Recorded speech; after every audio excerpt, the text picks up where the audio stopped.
The Secret Door to Success by Florence Scovel Shinn. This book consists of a series of addresses given by Mrs. Shinn, teaching the individual to control conditions and release abundance through a knowledge of spiritual law.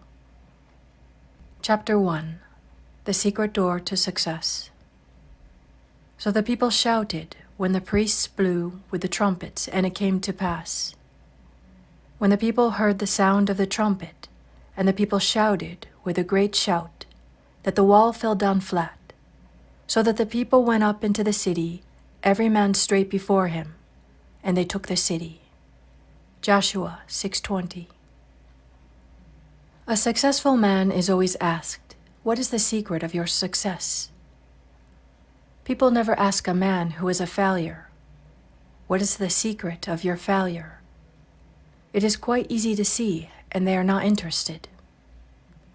People all want to know how to open the secret door to success. For each man there is success, but it seems to be behind a door or wall. In the Bible reading, we had heard the wonderful story of the falling of the walls of Jericho. Of course, all biblical stories have a metaphysical interpretation.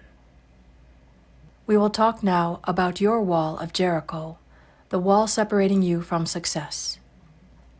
Nearly everyone has built a wall around his own Jericho. This city you are not able to enter contains your great treasures, your divinely designed success, your heart's desire. What kind of wall have you built around your Jericho? Often it is a wall of resentment. Resenting someone or resenting a situation shuts off your good. If you are a failure and resent the success of someone else, you are keeping away your own success. I have given the following statement to neutralize envy and resentment. What God has done for others, He now does for me and more. A woman was filled with envy because a friend had received a gift. She made this statement, and an exact duplicate of the gift was given her, plus another present. It was when the children of Israel shouted that the walls of Jericho fell down. When you make an affirmation of truth, your wall of Jericho totters. I gave the following statement to a woman: "The walls of lack and delay now crumble away, and I enter my promised land under grace." She had a vivid picture of stepping over a fallen wall and received the demonstration of her good almost immediately.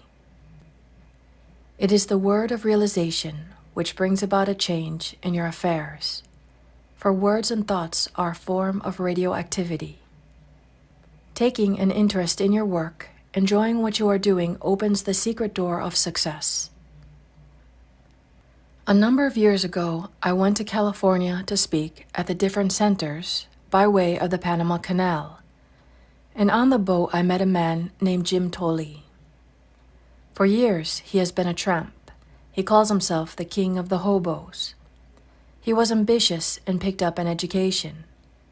He had a vivid imagination and commenced writing stories about his experiences. He dramatized tramp life. He enjoyed what he was doing and became a very successful author. I remember one book called Outside Looking In. It was made into a motion picture. He is now famous and prosperous and lives in Hollywood. What opened the secret door to success for Jim Tolley? Dramatizing his life, being interested in what he was doing. He made the most of being a tramp. On the boat, we all sat at the captain's table, which gave us a chance to talk. Mrs. Grace Stone was also a passenger on the boat. She had written The Bitter Tea of General Yen, and was going to Hollywood to have it made into a moving picture. She was living in China and was inspired to write the book. That is the secret of success, to make what you are doing interesting to other people. Be interested in yourself, and others will find you interesting. A good disposition, a smile, often opens the secret door. The Chinese say, "A man without a smiling face must not open a shop." The success of a smile was brought out in a French moving picture in which Chevalier took the lead. The picture was called With a Smile. One of the characters had become poor, dreary, and almost a derelict.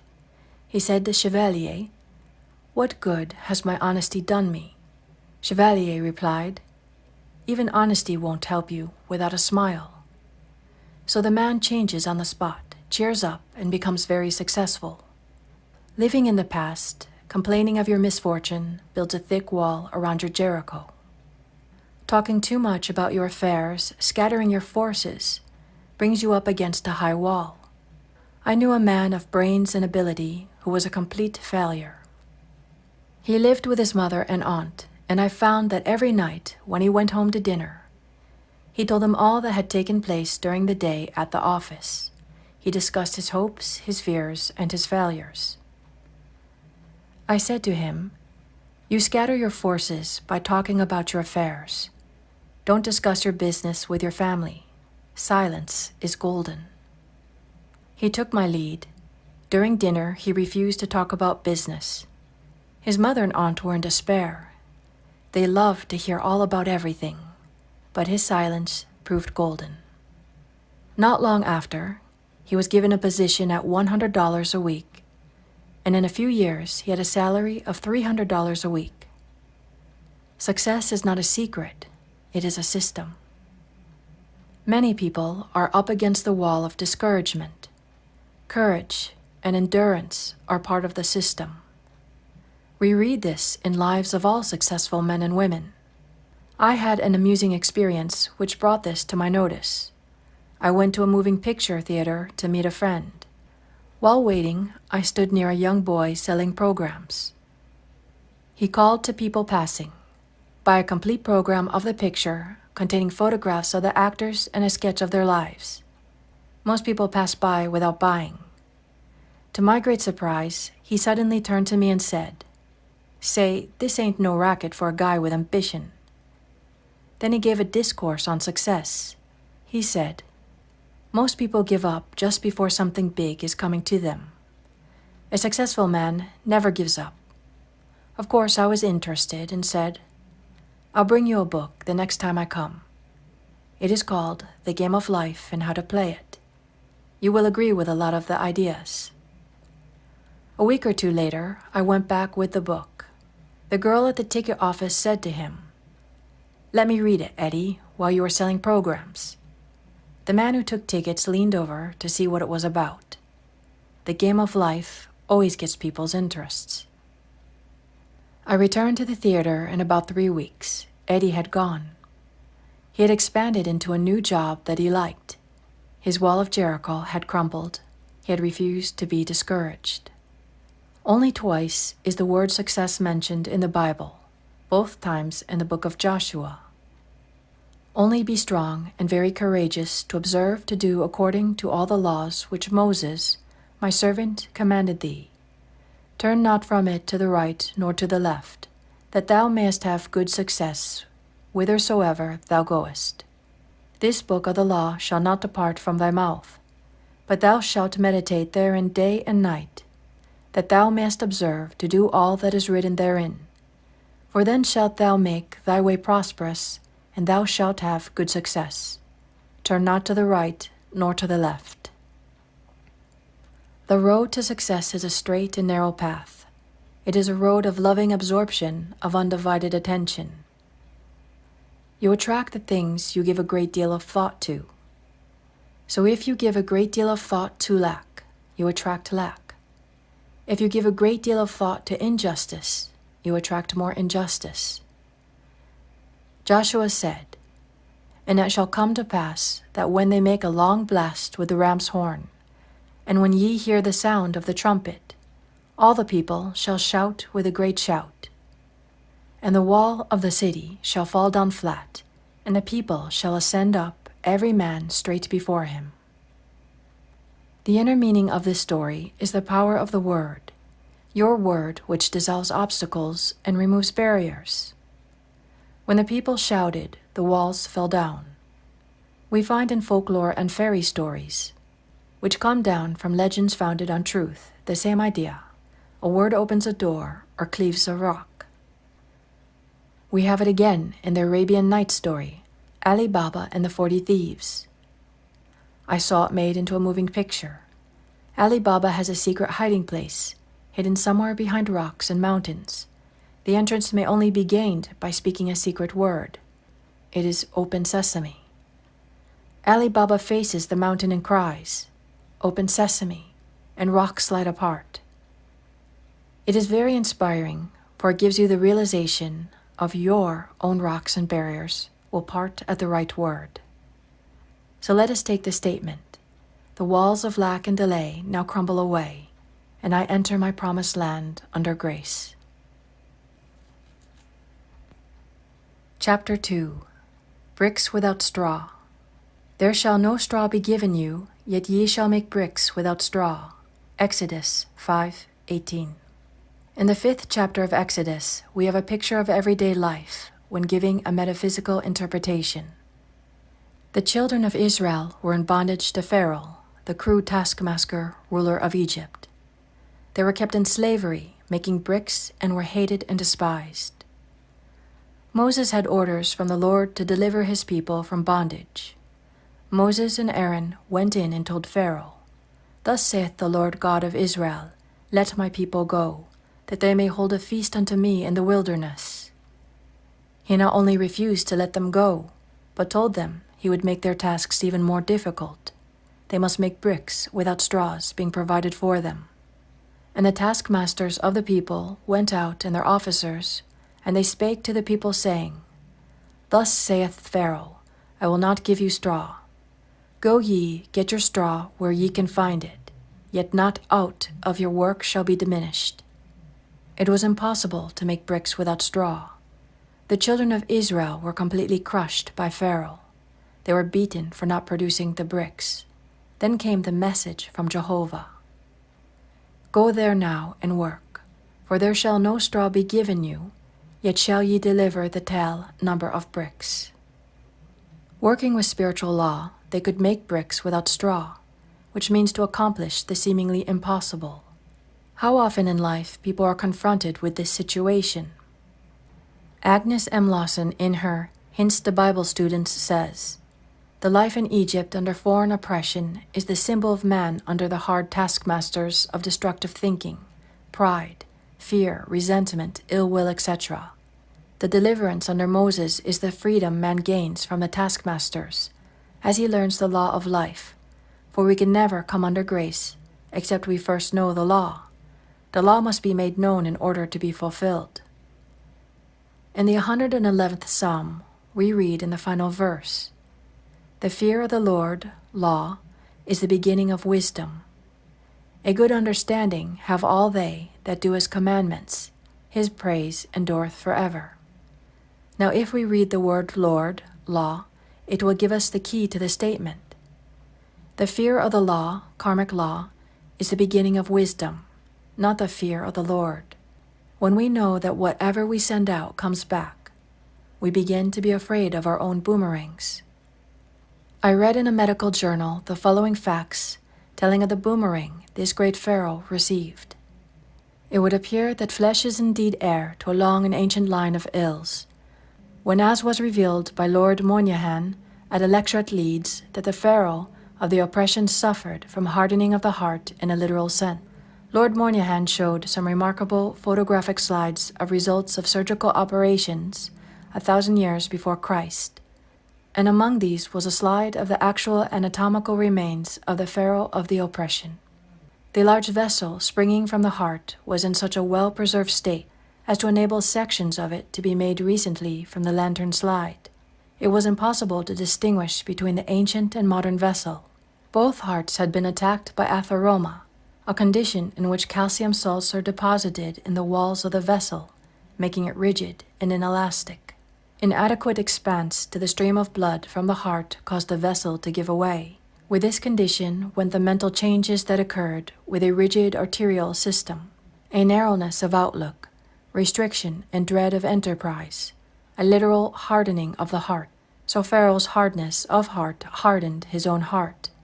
This is as true today as it was several thousand years ago. We are all coming out of the land of Egypt, out of the house of bondage. Your doubts and fears keep you in slavery. You face a situation which seems hopeless. What can you do? It is a case of making bricks without straw. But remember the words of Jehovah.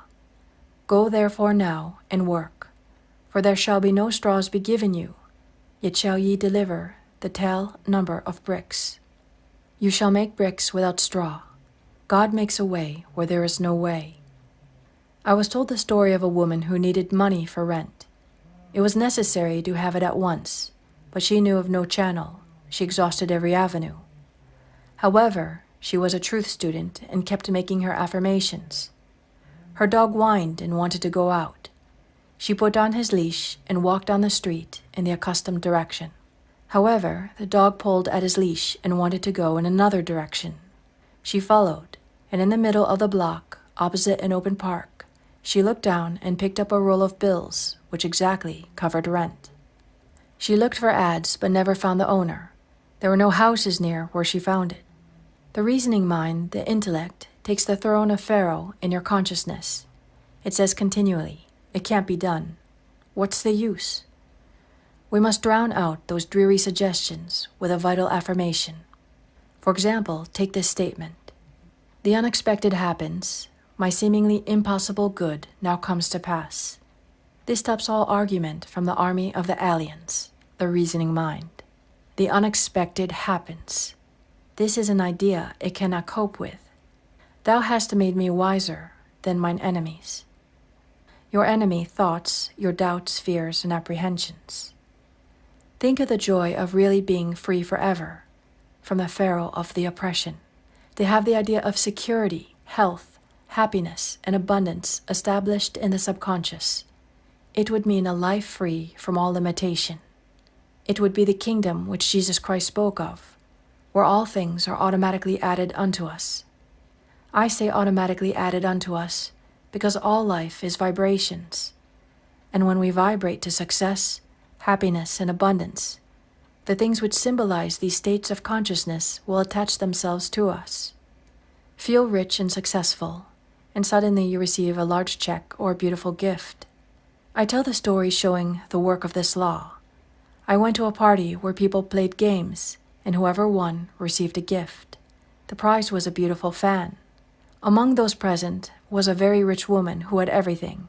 Her name was Clara. The poor and resentful ones got together and whispered, "We hope Clara doesn't get the fan." Of course, Clara won the fan. She was carefree and vibrating to abundance.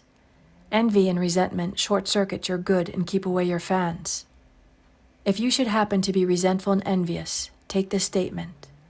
What God has done for others, He now does for me and more.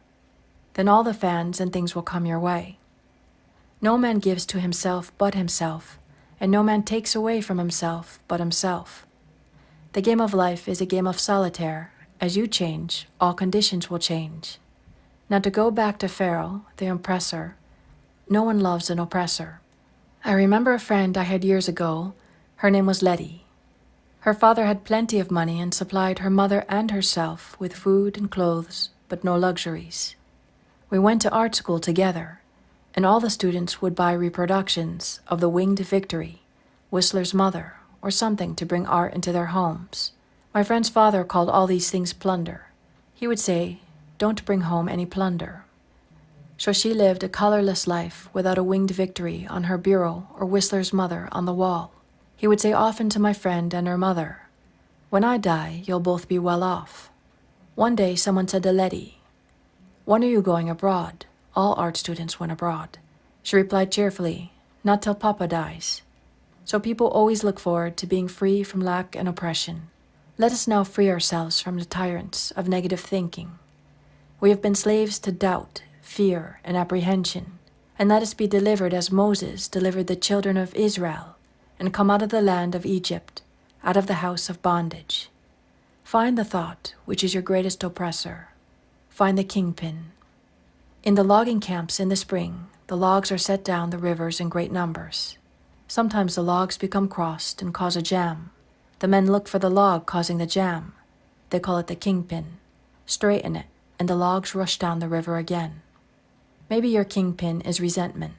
Resentment holds back your good. The more you resent, the more you will have to resent. You grow a resentment track in your brain, and your expression will be one of habitual resentment. You will be avoided and miss the golden opportunities which await you each day. I remember a few years ago, the streets were filled with men selling apples. They got up early to get the good corners. I passed one several times on Park Avenue. He had the most disagreeable expression I had ever seen. As people passed, he said, "Apples, apples," but no one stopped to buy. I invested in an apple and said, "You'll never sell apples unless you change your expression." He replied, "Well, that guy over there took my corner." I said, "Never mind about the corner. You can sell apples right here if you look pleasant." He said, "Okay, lady," and I went on. The next day I saw him. His whole expression had changed. He was doing a big business selling apples with a smile. So find your kingpin. You may have more than one, and your logs of success, happiness, and abundance will go rushing down your river. Go therefore now and work, for there shall no straw be given you, yet ye shall make bricks without straw.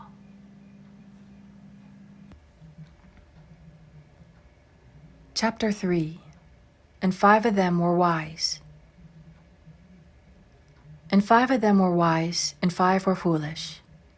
They that were foolish took their lamps, and took no oil with them. Matthew 23, 2-3. My subject is the parable of the wise and foolish virgins. And 5 of them were wise, and 5 were foolish. They that were foolish took their lamps, and took no oil with them. But the wise took oil in their vessels with their lamps. The parable teaches that true prayer means preparation. Jesus Christ said, "In all things whatsoever ye shall ask in prayer, believing ye shall receive." Matthew 21:22. Therefore I say unto you, what things soever ye desire, when ye pray, believe that ye receive them, and ye shall have them. Mark 11:24. In this parable he shows that only those who have prepared for their good, thereby showing active faith, will bring the manifestation to pass. We might paraphrase the scripture and say, "When ye pray, believe ye have it. When ye pray, act as if you have already received." Armchair faith, or rocking chair faith, will never move mountains. In the armchair, in the silence or meditation, you are filled with the wonder of this truth and feel that your faith will never waver. You know that the Lord is your shepherd, you shall never want. You feel that your God of plenty will wipe out the burdens of debt or limitations. Then you leave your armchair and step out into the arena of life. It is only what you do in the arena that counts. I will give you an illustration showing how the law works, for faith without action is dead. A man, one of my students, had a great desire to go abroad. He took the statement, "I give thanks for my divinely designed trip, divinely financed under grace in a perfect way." He had very little money, but knowing the law of preparation, he bought a trunk. It was a very gay and happy trunk with a big red band around its waist. Whenever he looked at it, it gave him a realization of a trip. One day he seemed to feel his room moving. He felt the motion of a ship. He went to the window to breathe the fresh air, and it smelt like the aroma of the docks. With his inner ear, he heard the shriek of a seagull and the crackling of the gangplank. The trunk had commenced to work. It had put him in the vibration of his trip. Soon after that, a large sum of money came to him, and he took the trip. He said afterwards that it was perfect in every detail. In the arena of life, we must keep ourselves tuned up to concert pitch. Are we acting from motives of fear or faith? Watch your motives with all diligence, for out of them are the issues of life. If your problem is a financial one, and it usually is, you must know how to wind yourself up financially and keep wound up by always acting your faith. The material attitude towards money is the trust in your salary, your income, and investments, which can shrink overnight. The spiritual attitude towards money is to trust in God for your supply. To keep your possessions, always realize that they are God in manifestation. What Allah has given cannot be diminished. Even if one door shuts, another door immediately opens. Never voice lack or limitation, for by your words you are condemned. You combine with what you notice, and if you are always noticing failure in hard times, you will combine with failure in hard times. You must form the habit of living in the fourth dimension, the world of the wondrous. It is a world where you do not judge by appearances. You have trained your inner eye to see through failure into success, to see through sickness into health, to see through limitation into plenty. I will give thee the land which thou seest. The man who achieves success has the fixed idea of success. If it is founded on a rock of truth and rightness, it will stand. If not, it is built upon sand and washed into the sea, returning to its native nothingness. Only divine ideas can endure. Evil destroys itself, for it is a cross current against universal order, and the way of the transgressor is hard. They that were foolish took their lamps and took no oil with them, but the wise took oil in their vessels with their lamps. The lamp symbolizes man's consciousness. The oil is what brings light or understanding. While the bridegroom tarried, they all slumbered and slept. And at midnight there was a cry made, Behold, the bridegroom cometh, go ye out to meet him. Then all those virgins arose and trimmed their lamps. And the foolish said unto the wise, Give us your oil, for our lamps are gone out. The foolish virgins were without wisdom or understanding, which is oil for the consciousness. And when they were confronted with a serious situation, they had no way of handling it. And when they said to the wise, Give us of your oil, the wise answered, saying, Not so, lest there be not enough for us and you. But go ye rather to them that sell and buy for yourselves. That means that the foolish virgins could not receive more than was in their consciousness, or what they were vibrating to. The man received the trip because it was in his consciousness as a reality. He believed he had already received. As he prepared for the trip, he was taking oil for his lamps. Without realization comes manifestation. The law of preparation works both ways. If you prepare for what you fear or don't want, you begin to attract it. David said, The thing I feared has come upon me. We hear people say, I must put away money in case of illness. They are deliberately preparing to be ill. Or I'm saving for a rainy day. The rainy day is sure to come at a most inconvenient time. The divine idea for every man is plenty. Your barns should be full and your cup should flow over. But we must learn to ask aright. For example, take this statement. I call on the law of accumulation. My supply comes from God and now pours in and piles up under grace. This statement does not give any picture of stint or saving or sickness. It gives a fourth dimensional feeling of abundance, leaving the channels of infinite intelligence. Every day you must make a choice. Will you be wise or foolish? Will you prepare for your good? Will you take the giant swing into faith? Or serve doubt and fear and bring no oil for your lamps? And while they went to buy, the bridegroom came. And they that were ready went in with him to the marriage, and the door was shut. Afterward came also the other virgins, saying, Lord, Lord, open to us. But he answered and said, Verily I say unto you, I know you not. You may feel that the foolish virgins paid very dearly for neglecting to bring oil for their lamps, but we are dealing with the law of karma, or the law of comeback. It has been called the Judgment Day, which people usually associate with the end of the world. Your judgment day comes, they say, in sevens, 7 hours, 7 days, 7 weeks, 7 months, or 7 years. It might even come in 7 minutes. Then you pay some karmic debt, the price for having violated spiritual law. You failed to trust God, you took no oil for your lamps. Every day examine your consciousness. and see just what you are preparing for. You are fearful of lack and hang on to every cent, thereby attracting more lack.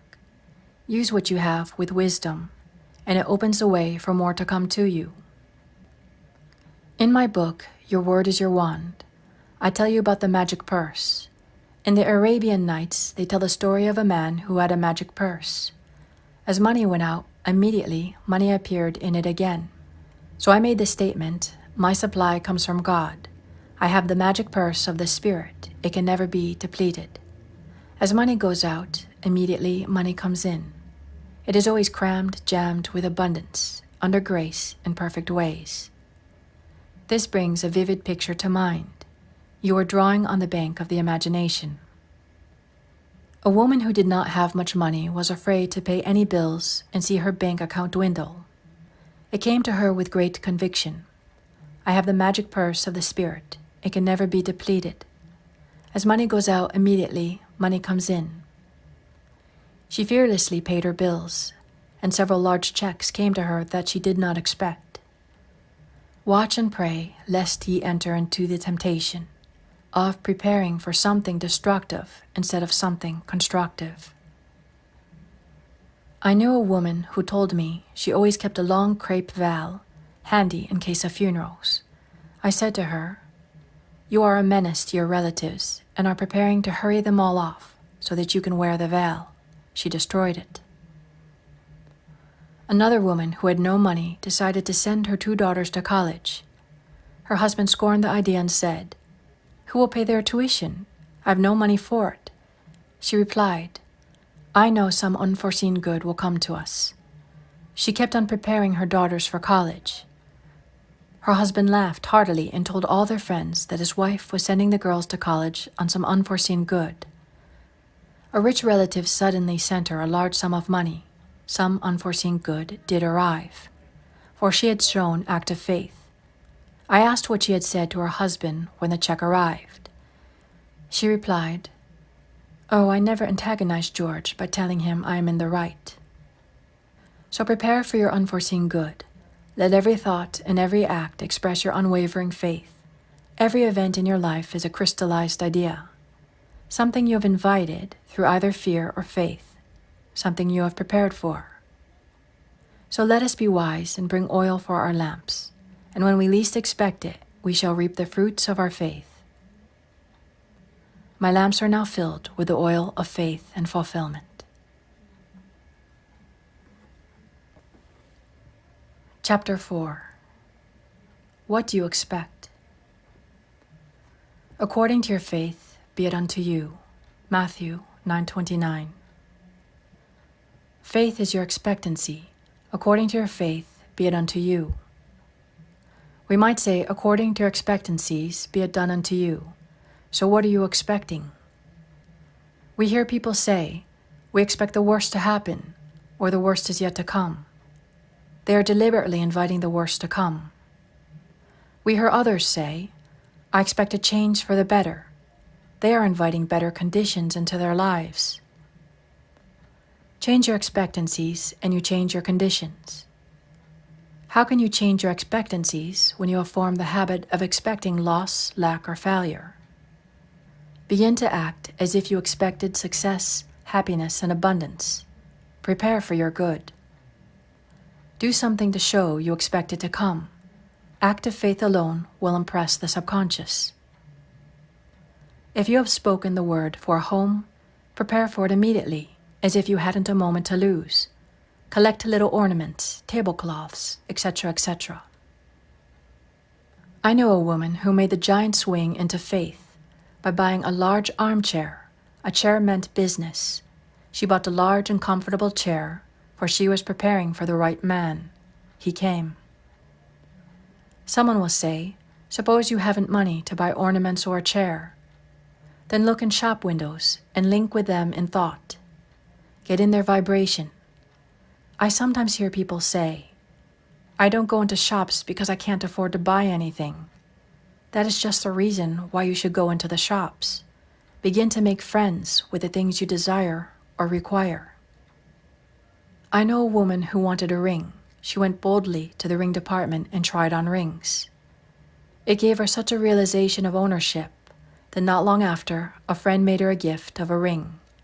You combine with what you notice. Keep on noticing beautiful things, and you make an invisible contact. Sooner or later, these things are drawn into your life, unless you say, "Poor me, too good to be true." My soul, wait thou only upon God, for my expectation is from Him. This is a most important statement from the 62nd Psalm.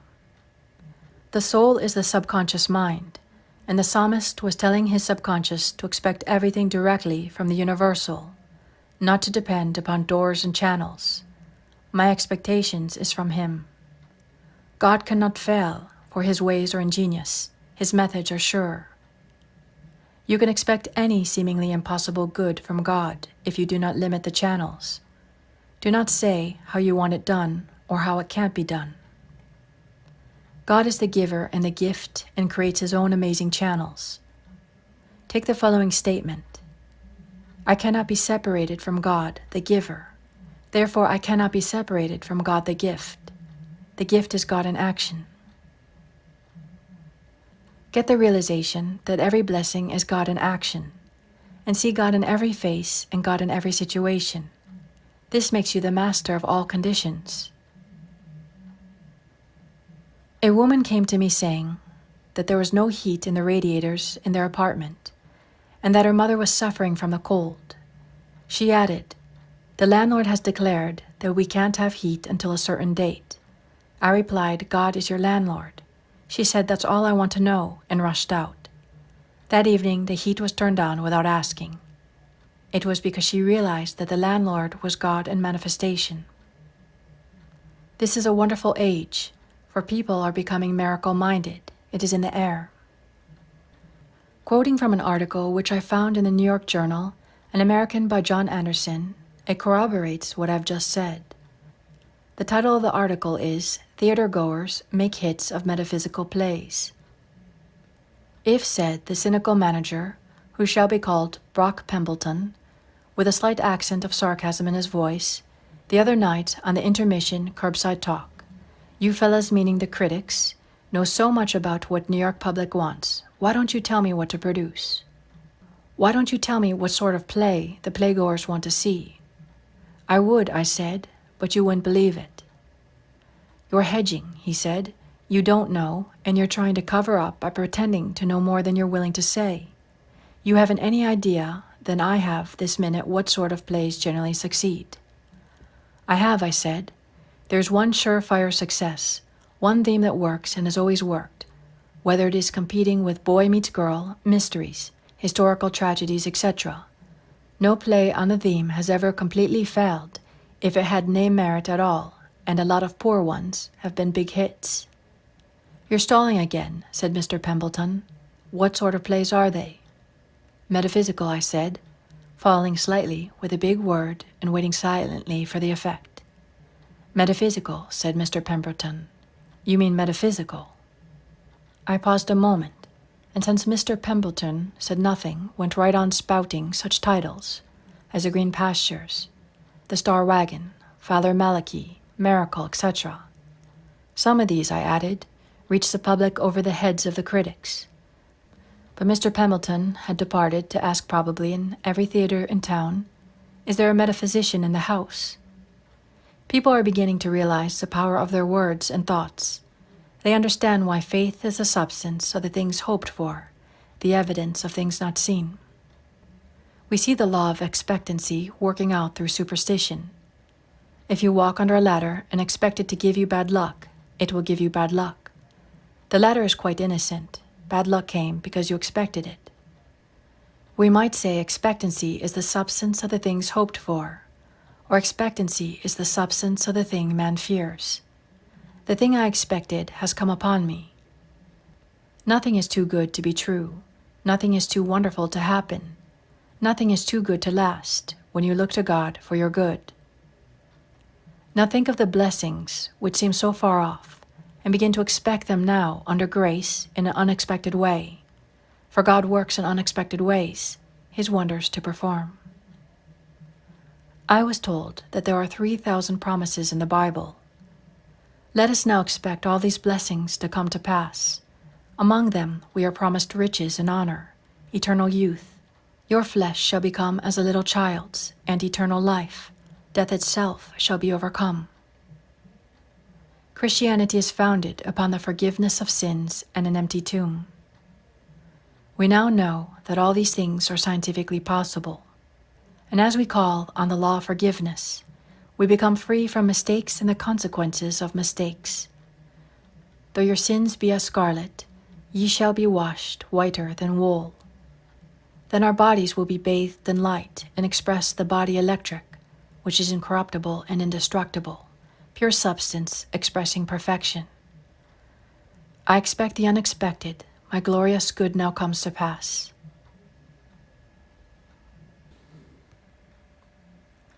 Chapter 5. The Long Arm of God. The eternal God is thy refuge, and underneath are the everlasting arms. Deuteronomy 33:27. In the Bible, the arm of God always symbolizes protection. The writers of the Bible knew the power of a symbol. It brings a picture which impresses the subconscious mind. They use the symbols of the rock, sheep, shepherds, vineyard, lamp, and hundreds of others. It would be interesting to know how many symbols are used in the Bible. The arm also symbolizes strength. The eternal God is thy refuge, and underneath are the everlasting arms, and he shall thrust out the enemy from before thee and shall say, destroy them. Who is the enemy before thee? The negative thought forms which you have built up in your subconscious mind. A man's enemies are only those of his own household. The everlasting arms thrust out these enemy thoughts and destroy them. Have you ever felt the relief of getting out some negative thought form? Perhaps you have built up a thought form of resentment until you are always boiling with anger about something.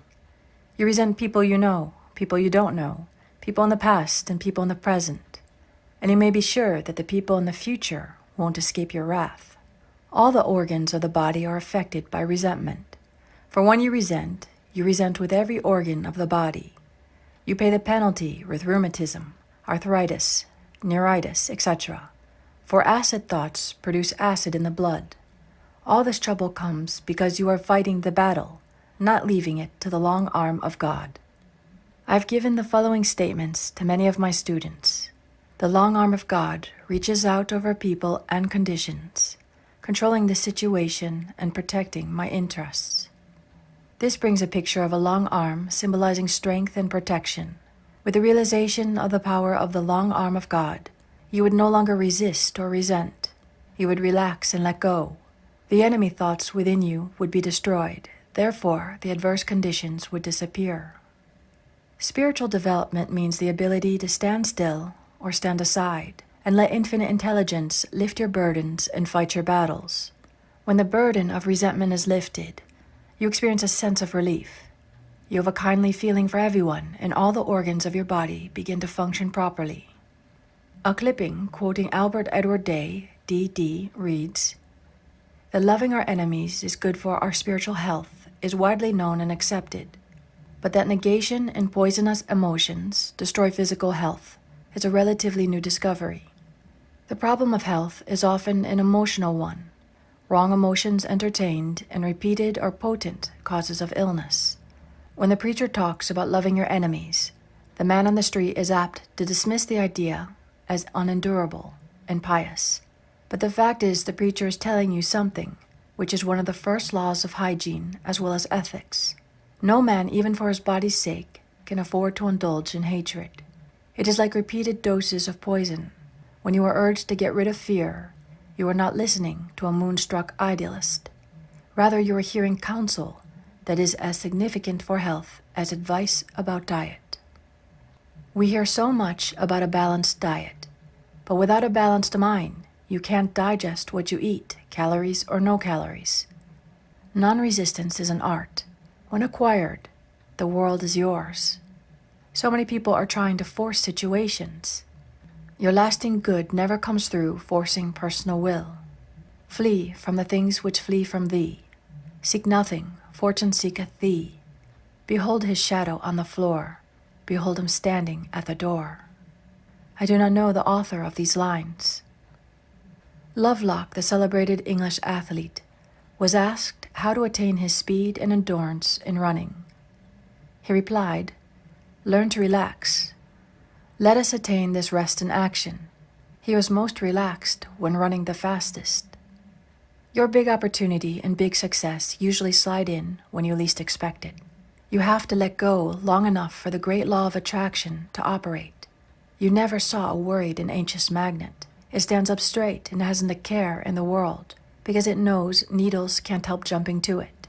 The things we rightly desire come to pass when we have taken the clutch off.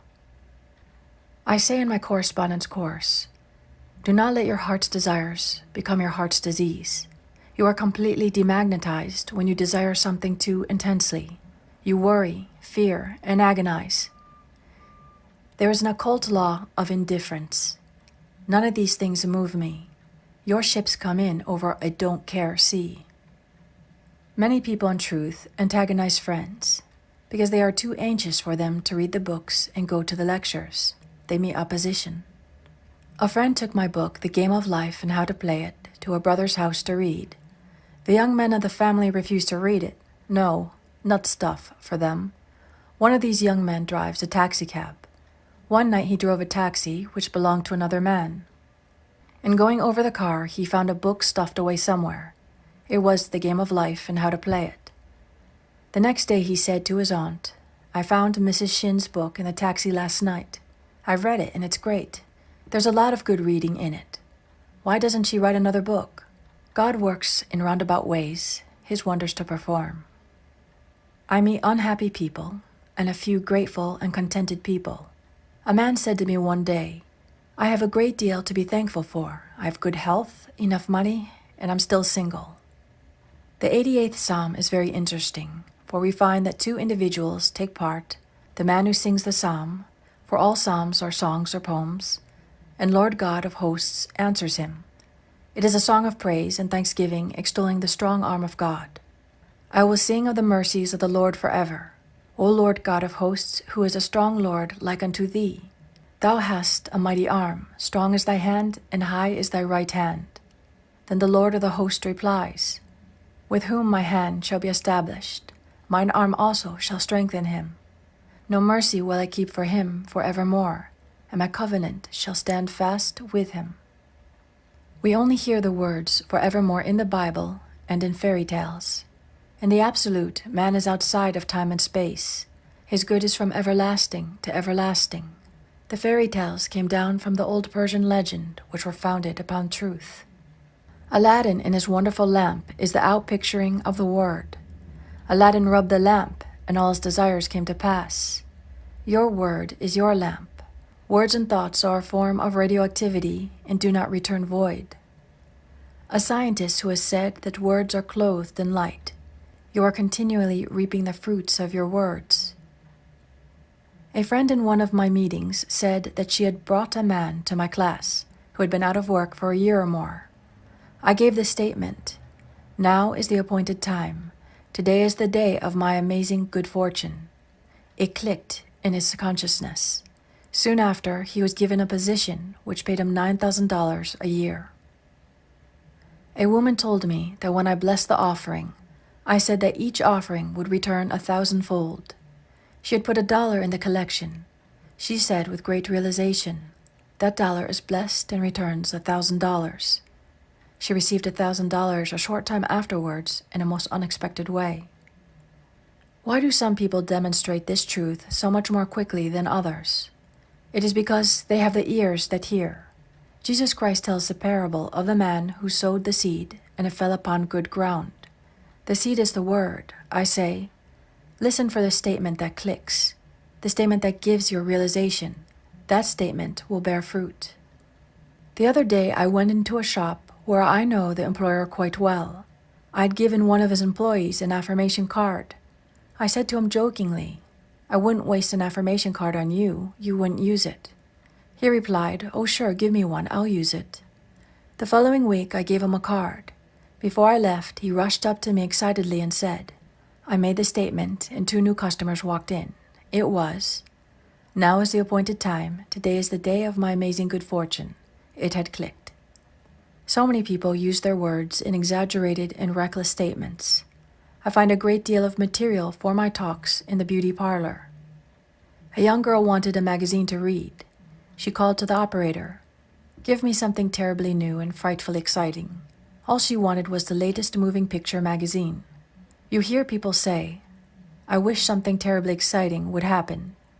They are inviting some unhappy but exciting experience into their lives. Then they wonder why it happened to them.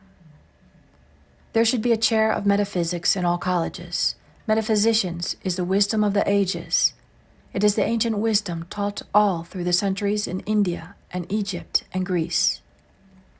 Hermes Trismegistus was a great teacher of Egypt. His teachings were closely guarded and have come down to us over 10 centuries. He lived in Egypt in the days when the present race of men was in its infancy.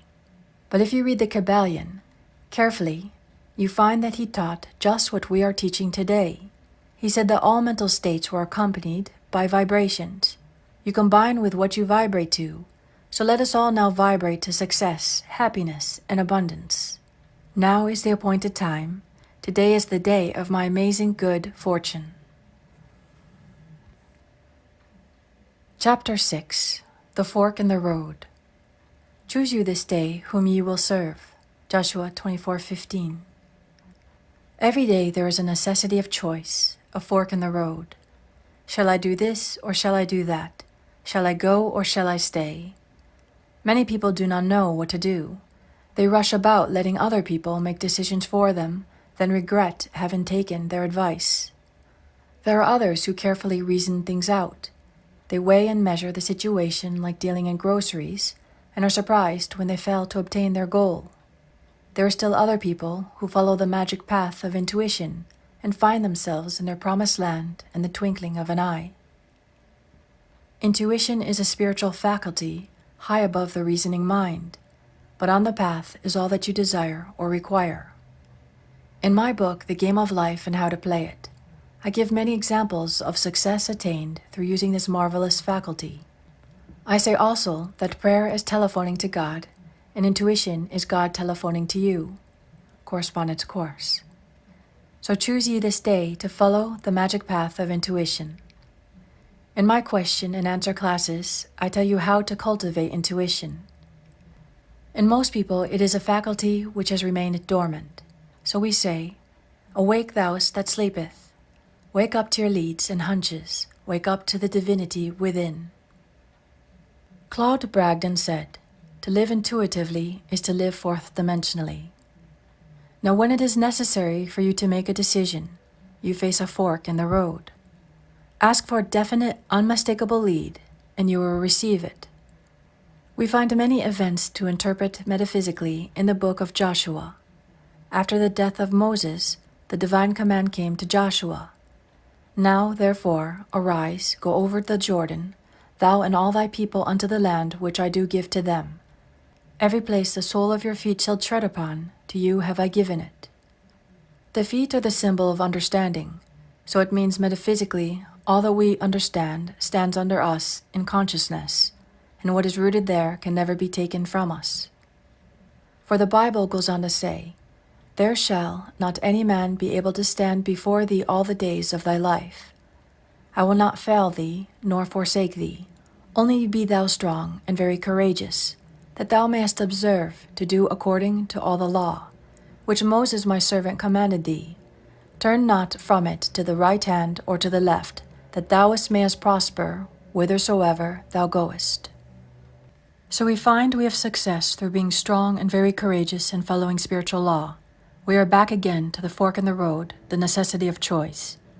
Choose you this day whom ye shall serve, the intellect or divine guidance. A well-known man who has become a great power in the financial world said to a friend, "I always follow intuition, and I am luck incarnate."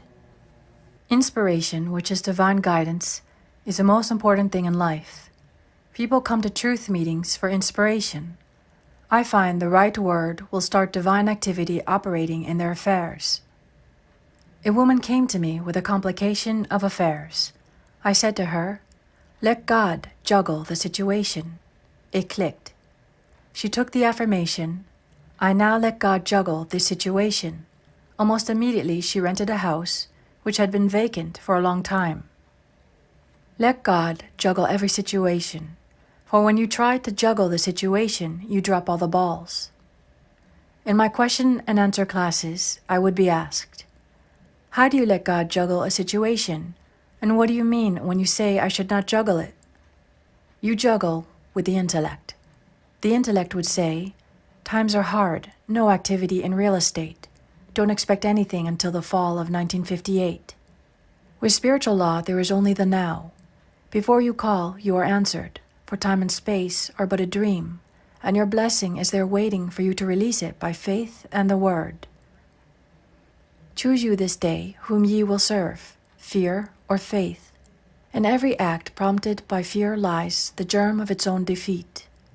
It takes much strength and courage to trust God. We often trust Him in little things, but when it comes to a big situation, we feel we had better attend to it ourselves. Then come defeat and failure. The following extract from a letter which I received from a woman in the West shows how conditions can change in the twinkling of an eye. I've had the pleasure of reading your wonderful book, The Game of Life and How to Play It. I have 4 boys, 10, 13, 15, and 17, and thought how wonderful for them to grasp it in their early life and be able to get things which are theirs by divine right. The lady who let me read her copy gave me other things to read, but it seemed when I picked up this book it was magnetic and I could not let go of it. After reading it, I realized I was trying to live divinely but did not understand the law, or I would have been much further advanced. At first I thought it quite hard to find a place in the business world after so many years of being a mother. But I got this statement: God makes a way where there is no way.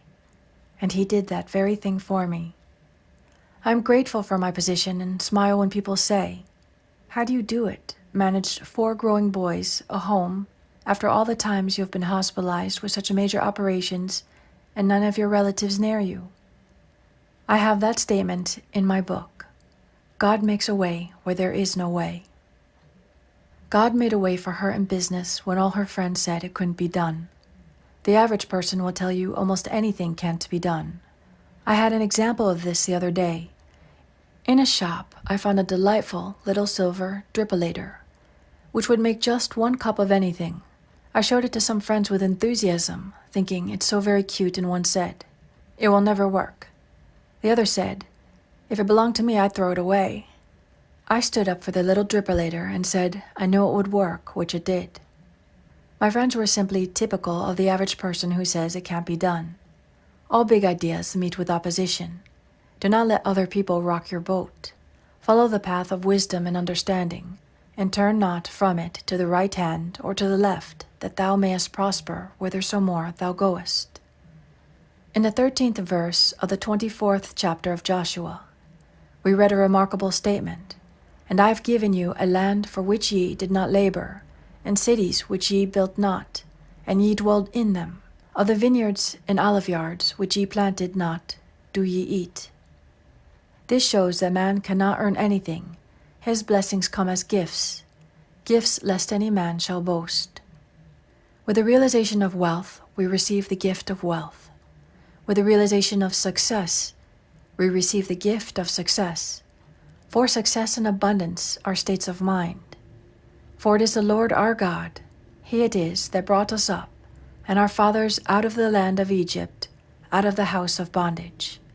The land of Egypt stands for darkness, the house of bondage, where man is a slave to his doubts and fears and beliefs and lack and limitation, the result of having followed the wrong fork in the road.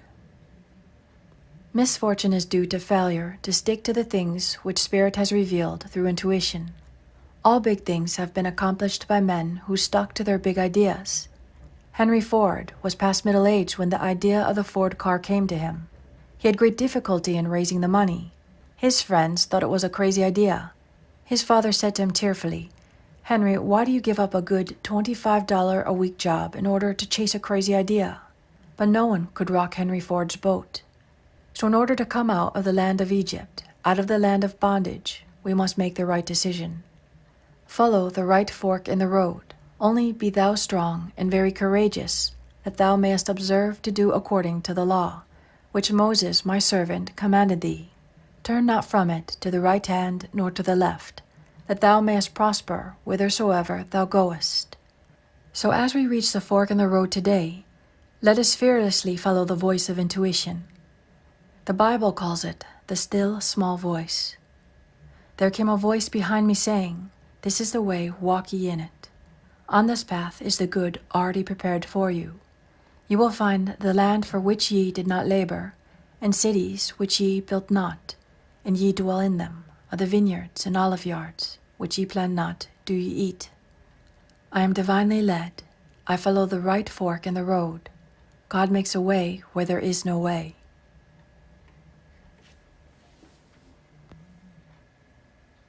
Chapter 7. Crossing your Red Sea. Speak unto the children of Israel that they go forward. Exodus 14:15.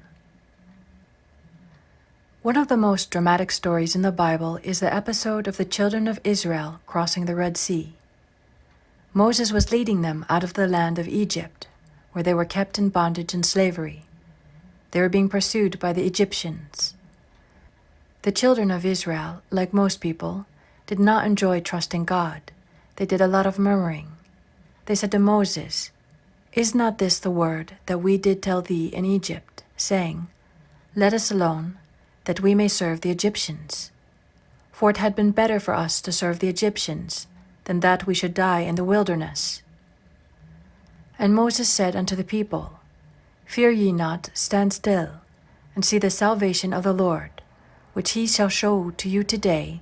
For the Egyptians, whom ye have seen today, ye shall see them again no more forever. The Lord shall fight for you, and ye shall hold your peace.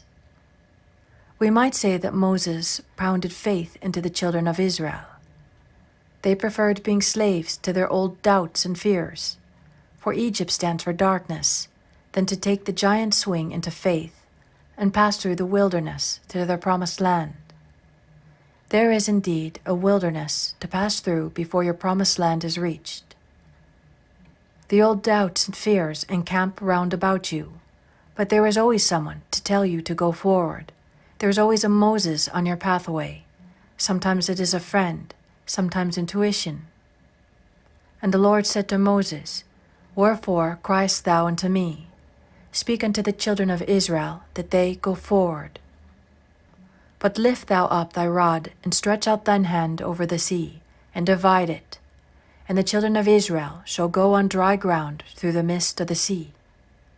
And Moses stretched out his hand over the sea, and the Lord caused the sea to go back by a strong east wind all that night, and made the sea dry land, and the waters were divided.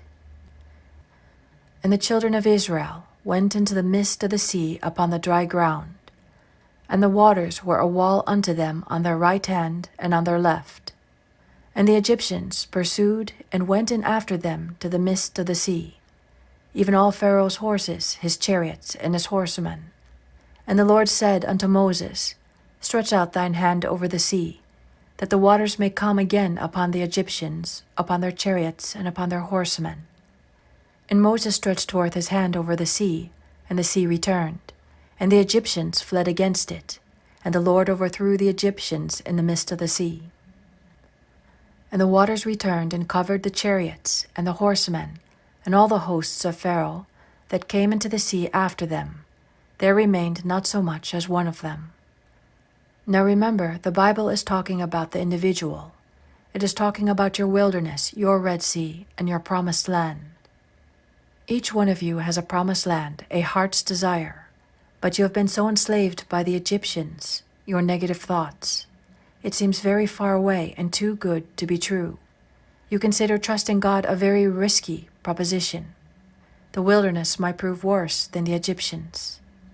And how do you know your promised land really exists? The reasoning mind will always back up the Egyptians. But sooner or later something says, go forward. It is usually circumstances you are driven to it. I give the example of a student. She is a very marvelous pianist and had great success abroad. She came back with a book full of press clippings and a happy heart. A relative took an interest in her and said she would back her financially for a concert tour.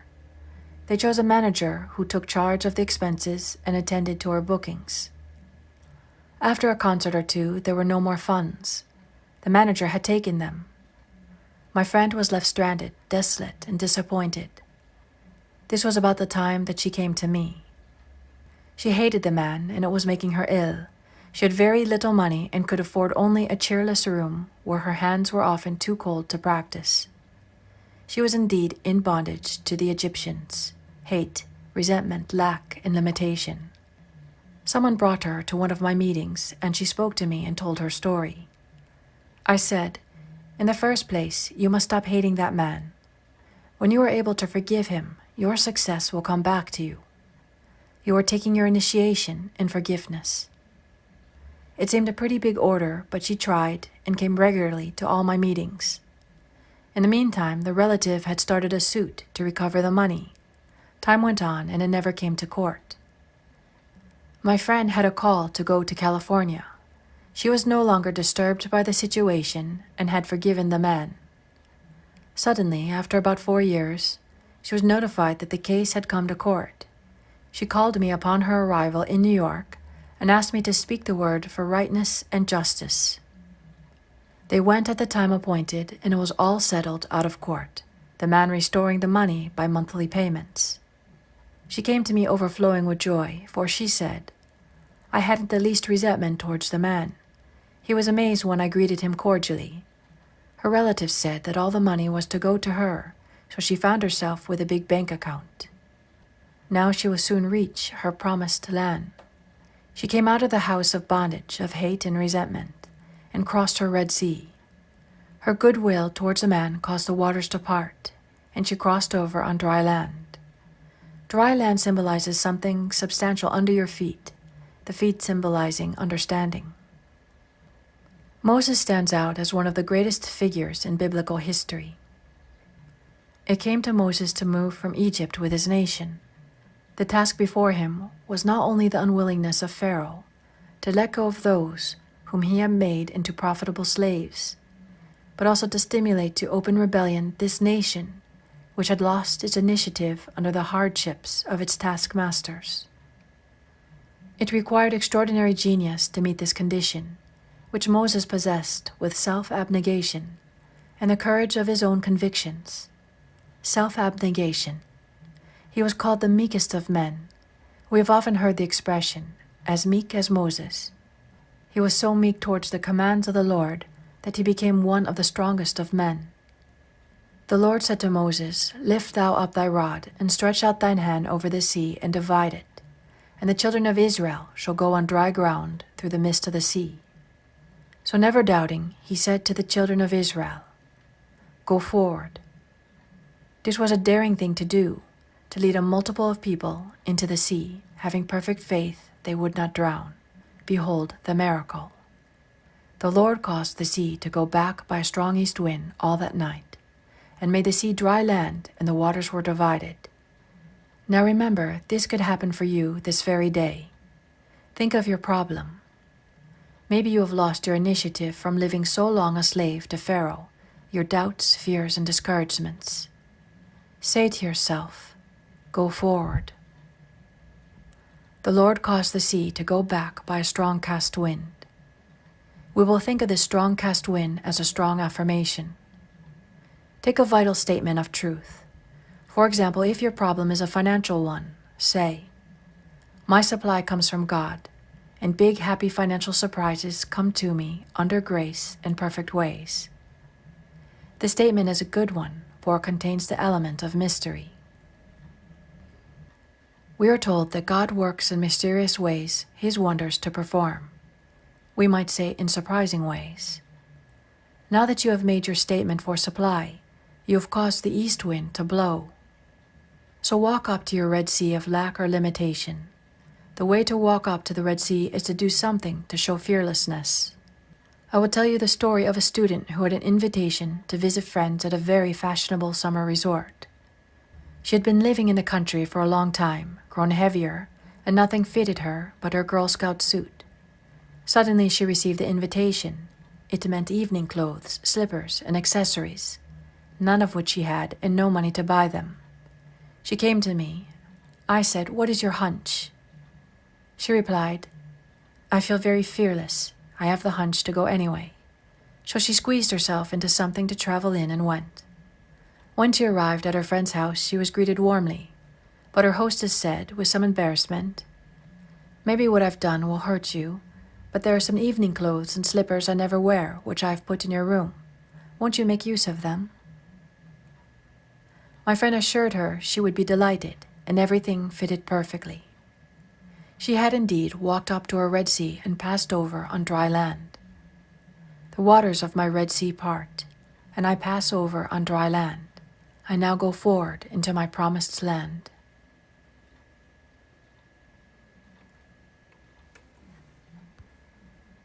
Chapter 8. The Watchman at the Gate. Also, I set watchmen over you, and hearken to the sound of the trumpet. Jeremiah 6:17. We must all have a watchman at the gate of our thoughts.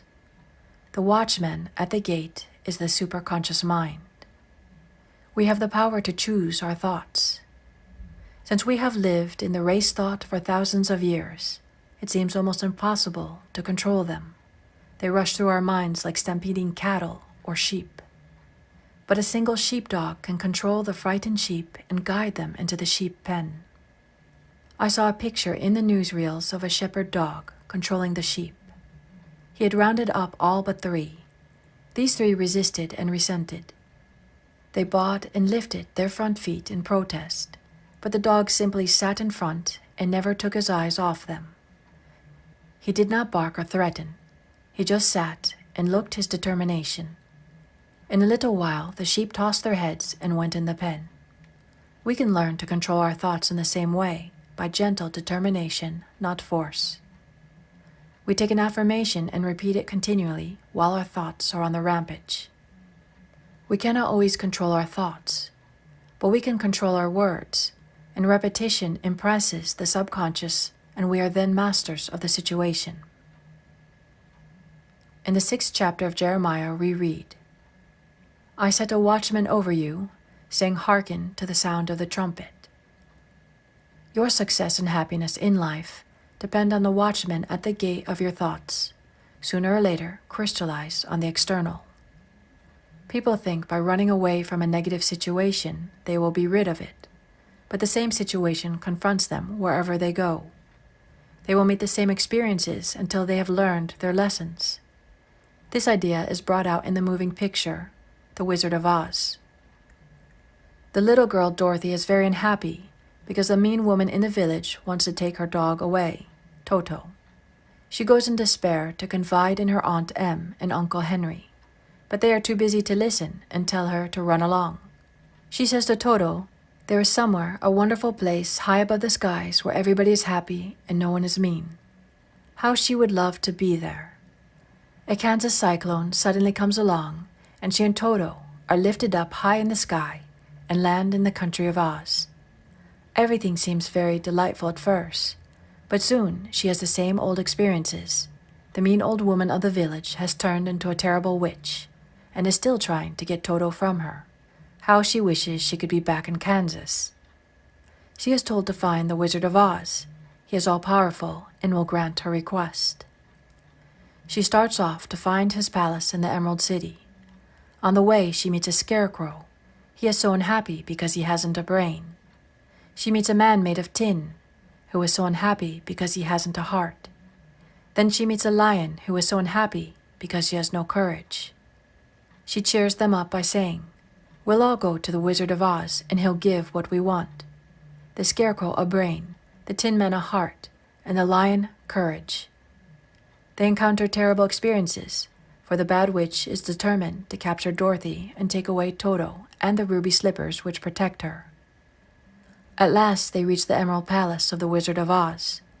They ask for an audience, but are told no one has ever seen the Wizard of Oz, who lives mysteriously in the palace. But through the influence of the Good Witch of the North, they enter the palace. There they discover the wizard is just a fake magician from Dorothy's hometown in Kansas. They are all in despair because their wishes cannot be granted. But then the good witch shows them that their wishes are already granted. The scarecrow has developed a brain by having to decide what to do in the experiences he has encountered. The Tin Man finds he has a heart because he loves Dorothy. And the lion has become courageous because he had to show courage in his many adventures.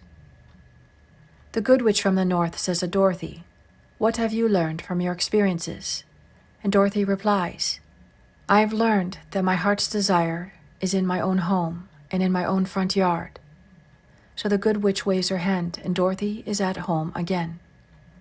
She wakes up and finds that the scarecrow, the Tin Man, and the lion are the men who work on her uncle's farm. They are so glad to have her back. This story teaches you that if you run away, your problems will run after you. Be undisturbed by a situation, and it will fall away of its own weight. There is an occult law of indifference. None of these things move me. None of these things disturb me, we might say in modern language. When you can no longer be disturbed, all disturbance will disappear from the external. When your eyes have seen your teachers disappear. I set watchmen over you, saying, "Hearken to the sound of the trumpet." A trumpet is a musical instrument used in olden times to draw people's attention to something, to victory, to order. You will form the habit of giving attention to every thought and word when you realize their importance. The imagination, the scissors of the mind, is constantly cutting the events to come into your life. Many people are cutting out fear pictures, seeing things which are not divinely planned. With a single eye, man sees only the truth. He sees through evil, knowing that out of it comes good. He transmutes injustice into justice, and disarms his seeming enemy by sending goodwill. We read in mythology of the Cyclops, a race of giants said to have inhabited Sicily. These giants had only one eye in the middle of the forehead. The seat of the imaging faculty is situated in the forehead between the eyes, so these fabled giants came from this idea. You are indeed a giant when you have a single eye. Then every thought will be a constructive thought, and every word a word of power. Let the third eye be the watchman at the gate. If therefore thine eye be single, thy whole body is full of light. With a single eye, your body will be transformed into your spiritual body, the body electric, made in God's likeness and image, imagination. By seeing clearly the perfect plan, we could redeem the world with our inner eye, seeing a world of peace and plenty and goodwill. Judge not by appearances, judge righteous judgment. Nation shall not lift sword against nation, neither shall they learn war any more. The occult law of indifference means that you are undisturbed by adverse appearances. You hold steadily to the constructive thought which wins out. Spiritual law transcends the law of karma. This is the attitude of mind which must be held by the healer or practitioner towards his patient.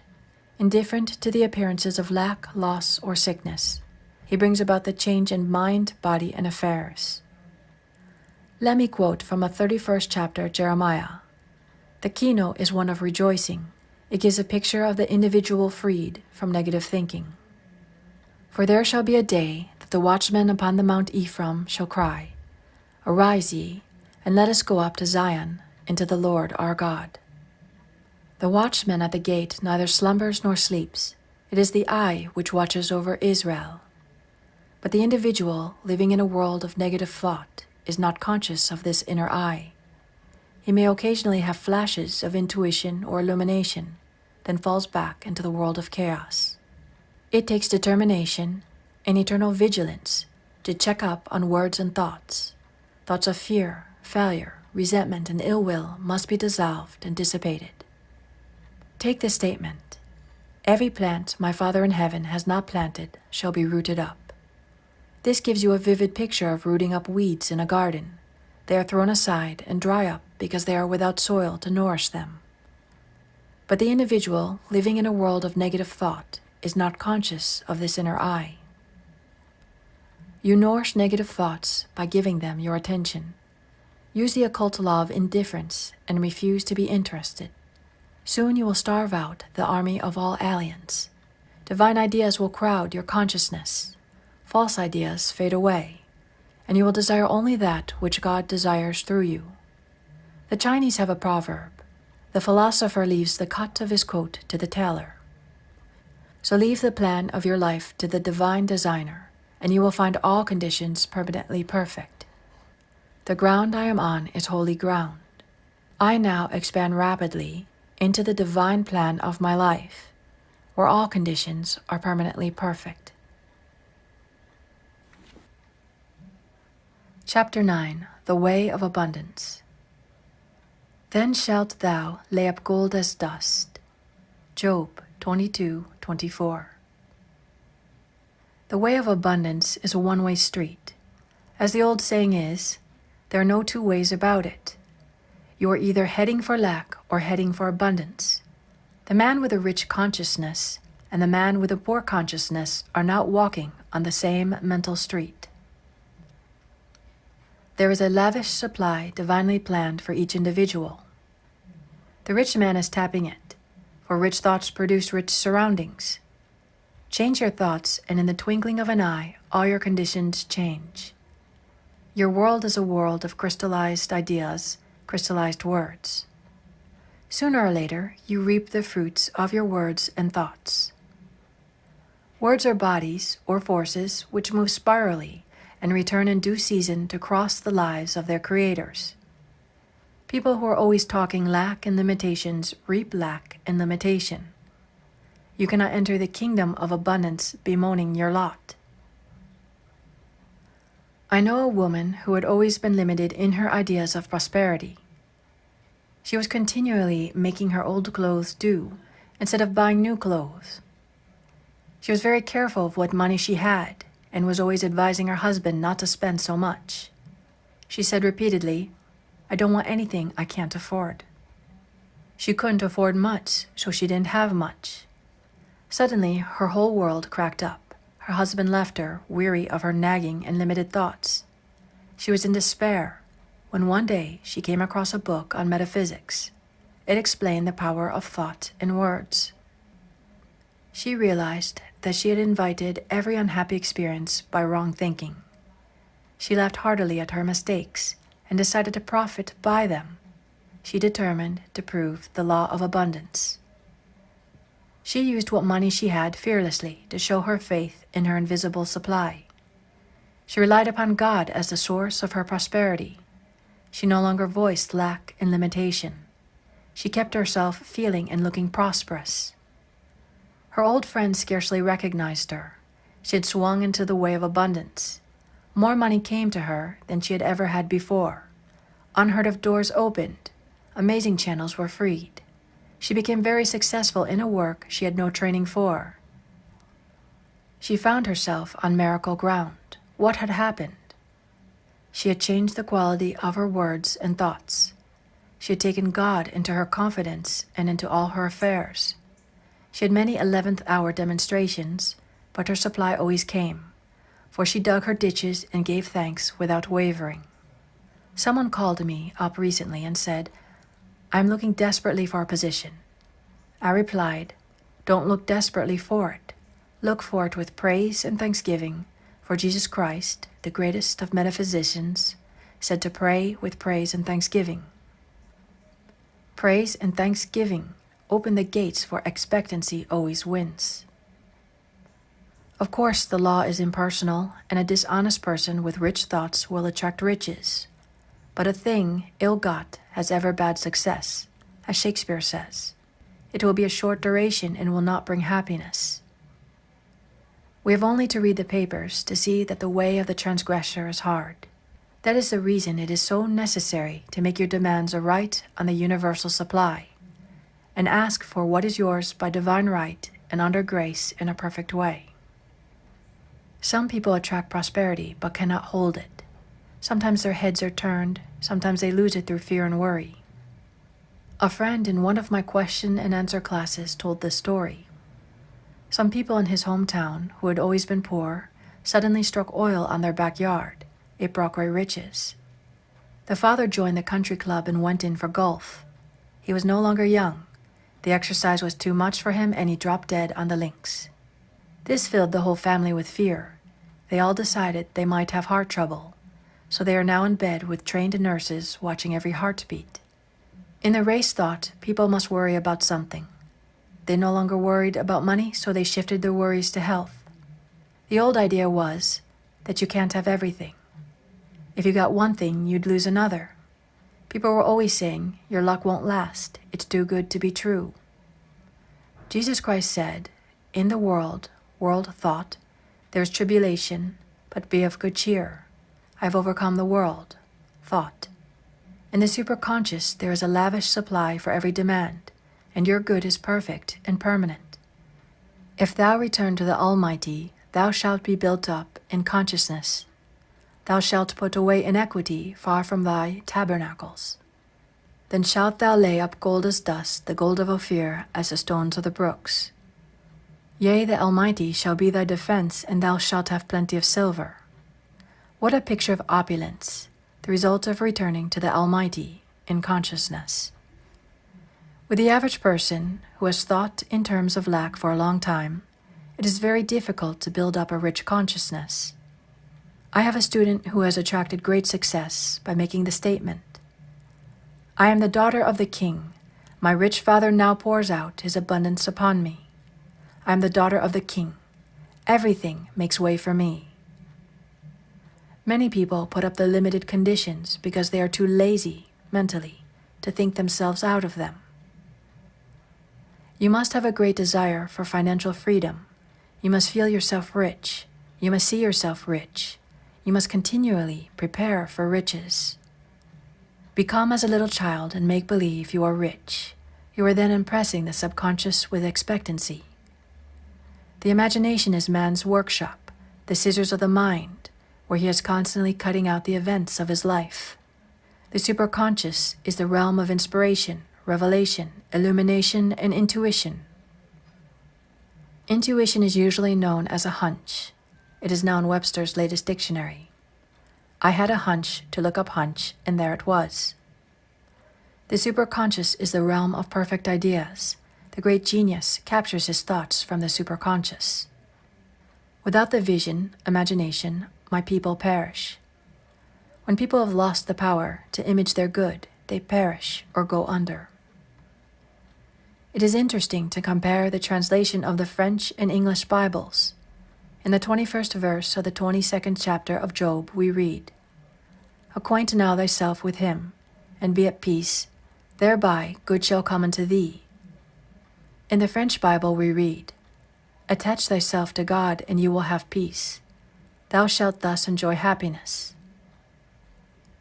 The 23rd verse, If thou return to the Almighty, thou shalt be built up.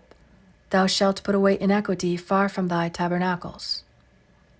In the French translation we read, Thou shalt be re-established if thou returnest to the Almighty, putting iniquity far off from your dwellings. In the 24th verse we read a new and amazing translation. The English Bible reads, Then shalt thou lay up gold as dust, and the gold of Ophir as the stones of the brooks. The French Bible says, Throw gold into the dust, the gold of Ophir amongst the pebbles of the torrents, and the Almighty shall be thy gold, thy silver, thy riches. This means if people are depending entirely on their visible supply, it is even better to throw it away and trust absolutely to the Almighty for gold, silver, and riches. I give an example in the story told to me by a friend. A priest went to visit a nunnery in France, where they fed many children. One of the nuns, in despair, told the priest that they had no food, the children must go hungry. She said that they had but one piece of silver, about the value of $0.25. They needed food and clothing. The priest said, Give me the coin. She handed it him, and he threw it out the window. Now, he said, rely entirely upon God. Within a short time, friends arrived with plenty of food and gifts of money. This doesn't mean to throw away what money you have, but don't depend upon it. Depend upon your invisible supply, the bank of the imagination. Let us now attach ourselves to God and have peace, for he shall be our gold, our silver, and our riches. The inspiration of the Almighty shall be my defense, and I shall have plenty of silver. Chapter 10. I shall never want.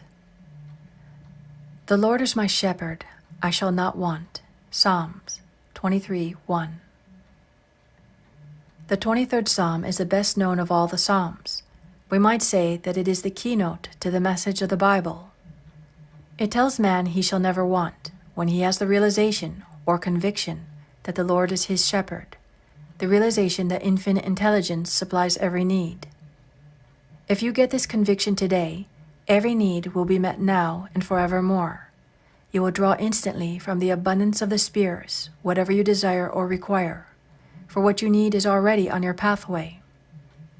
A woman suddenly had the realization, "The Lord is my shepherd, I shall never want." She seemed to be touching her invisible supply. She fell outside of time and space, and she no longer relied on the external.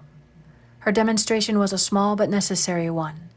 She needed at once some large paper clips, but had no time to go to the stationer's to buy them.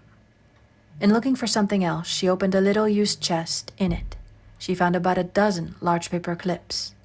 She felt that the law was working and gave thanks. Then some needed money appeared. Things large and small came her way. Since then, she has relied upon the statement, "The Lord is my shepherd, I shall never want."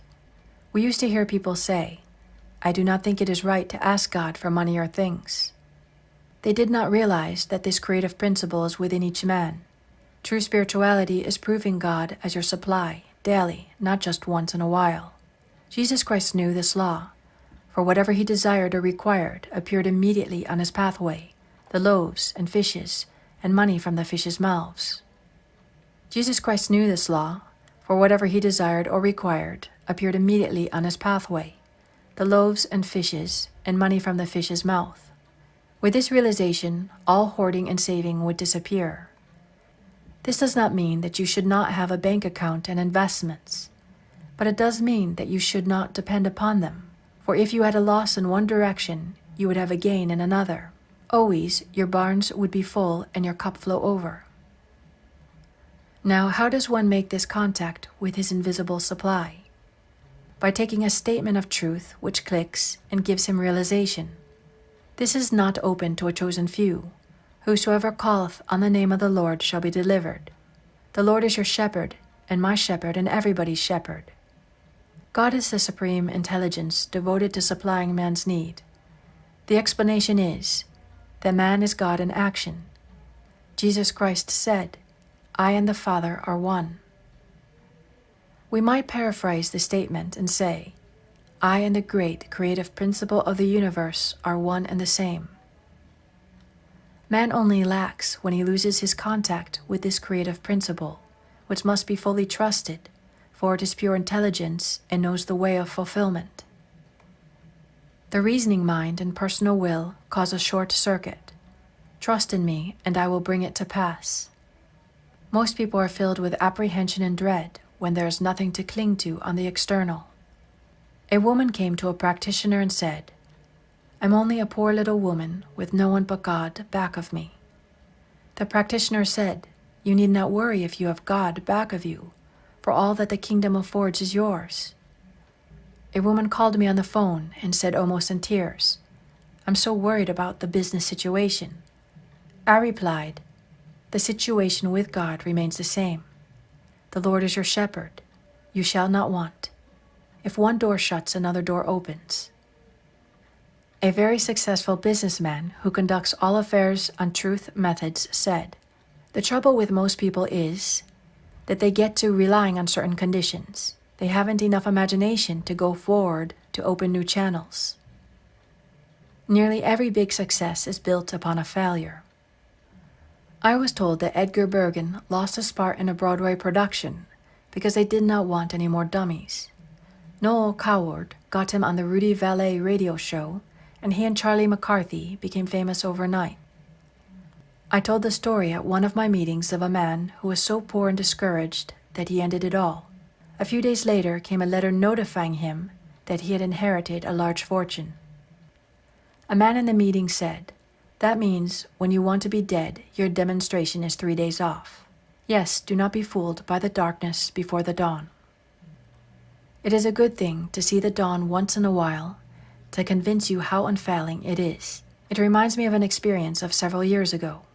I had a friend who lived in Brooklyn near Prospect Park. She liked to do unusual things and said to me, "Come to visit me and we'll get up early and see the sunrise in Prospect Park." At first I refused, and then came the hunch that it would be an interesting experience. It was in the summer. We got up about 4 o'clock, my friend, her little daughter, and myself. It was pitch dark, but we sallied forth down the street to the entrance of the park. Some policemen eyed us curiously, but my friend said to them with dignity, "We are going to see the sunrise," and it seemed to satisfy them. We walked through the park to the beautiful rose garden. A faint pink streak appeared in the east, then suddenly we heard a most tremendous roar. We were near the zoo, and all the animals were greeting the dawn. The lion and tigers roared. The hyenas laughed. There were shrieks and howls. Every animal had something to say, for a new day was at hand. It was indeed most inspiring. The light slanted through the trees. Everything had an unearthly aspect. Then as it grew lighter, our shadows were in front instead of behind us, the dawn of a new day. This is the wonderful dawn which comes to each one of us after some darkness. Your dawn of success, happiness, and abundance is sure to come. Every day is important, for we read in the wonderful Sanskrit poem, "Look well, therefore, to this day, such is the salutation of the dawn. This day the Lord is your shepherd. This day you shall not want, and as you and this great creative principle are one and the same." The 34th Psalm is also a psalm of security. It starts with a blessing for the Lord. "I will bless the Lord at all times.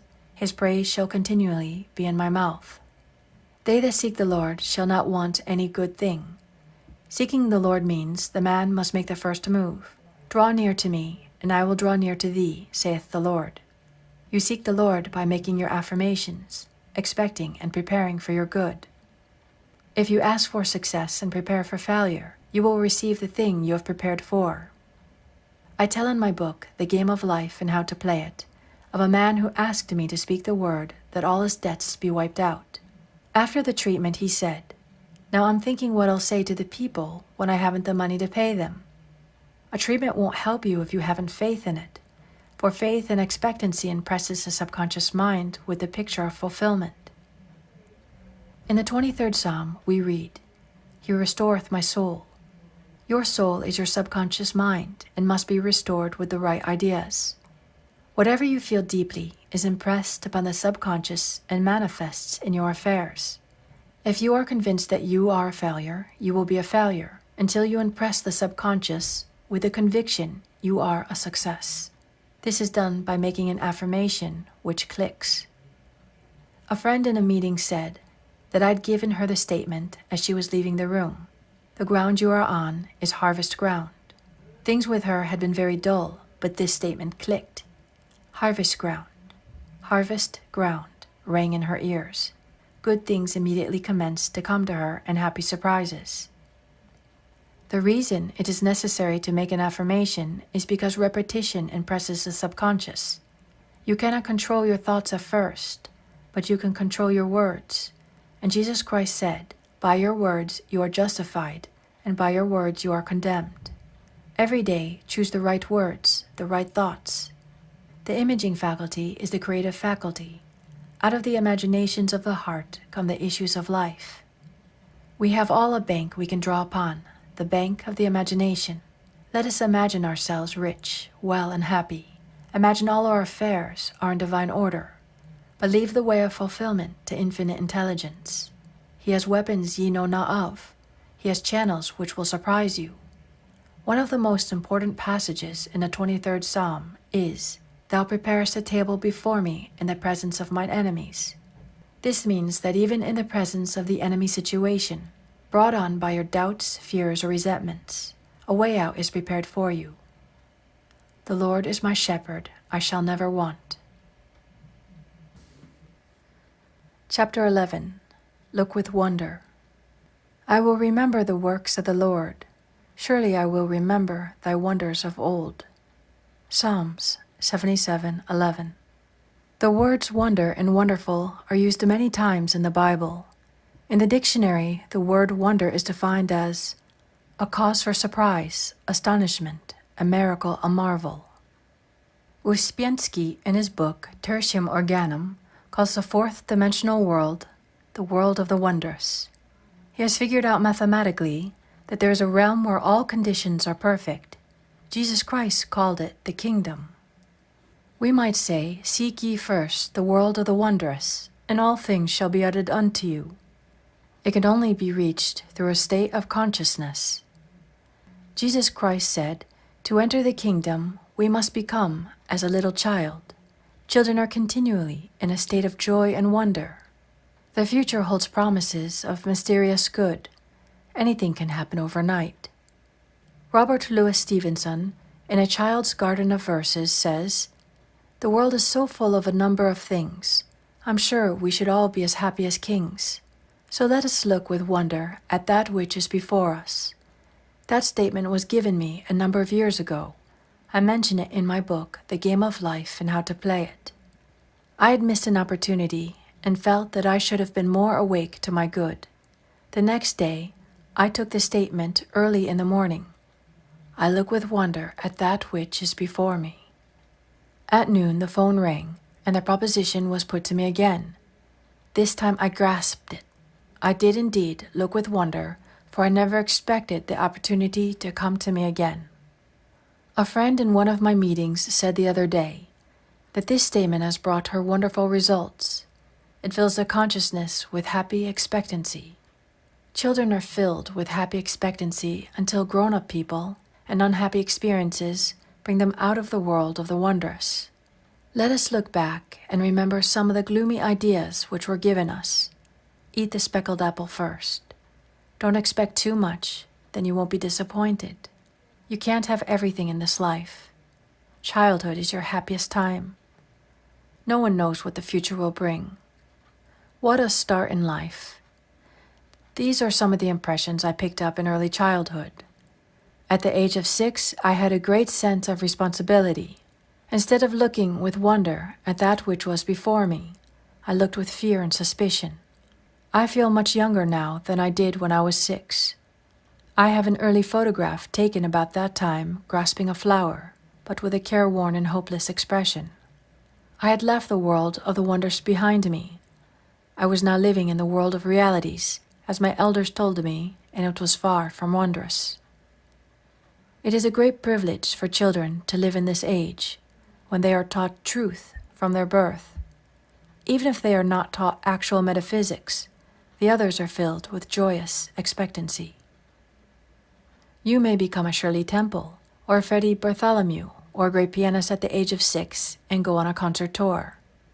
We are all now back in the world of the wondrous, where anything can happen overnight, for when the miracles do come, they come quickly. So let us become miracle conscious and prepare for miracles, expect miracles, and we are then inviting them into our lives. Maybe you need a financial miracle. There is a supply for every demand. Through active faith, the word and intuition, we release this invisible supply. I will give an example. One of my students found herself almost without funds. She needed $1,000, and she had had plenty of money at one time and beautiful possessions, but had nothing left but an ermine wrap. No fur dealer would give her much for it. I spoke the word that it would be sold to the right person for the right price, or that the supply would come in some other way. It was necessary that the money manifest at once. It was no time to worry or reason. She was on the street making her affirmations. It was a stormy day. She said to herself, "I'm going to show active faith in my invisible supply by taking a taxi cab." It was a very strong hunch. As she got out of the taxi at her destination, a woman stood waiting to get in. It was an old friend, a very, very kind friend. It was the first time in her life she had ever taken a taxi, but her Rolls-Royce was out of commission that afternoon. They talked, and my friend told her about the ermine wrap. Why, her friend said, "I will give you $1,000 for it." And that afternoon she had the check.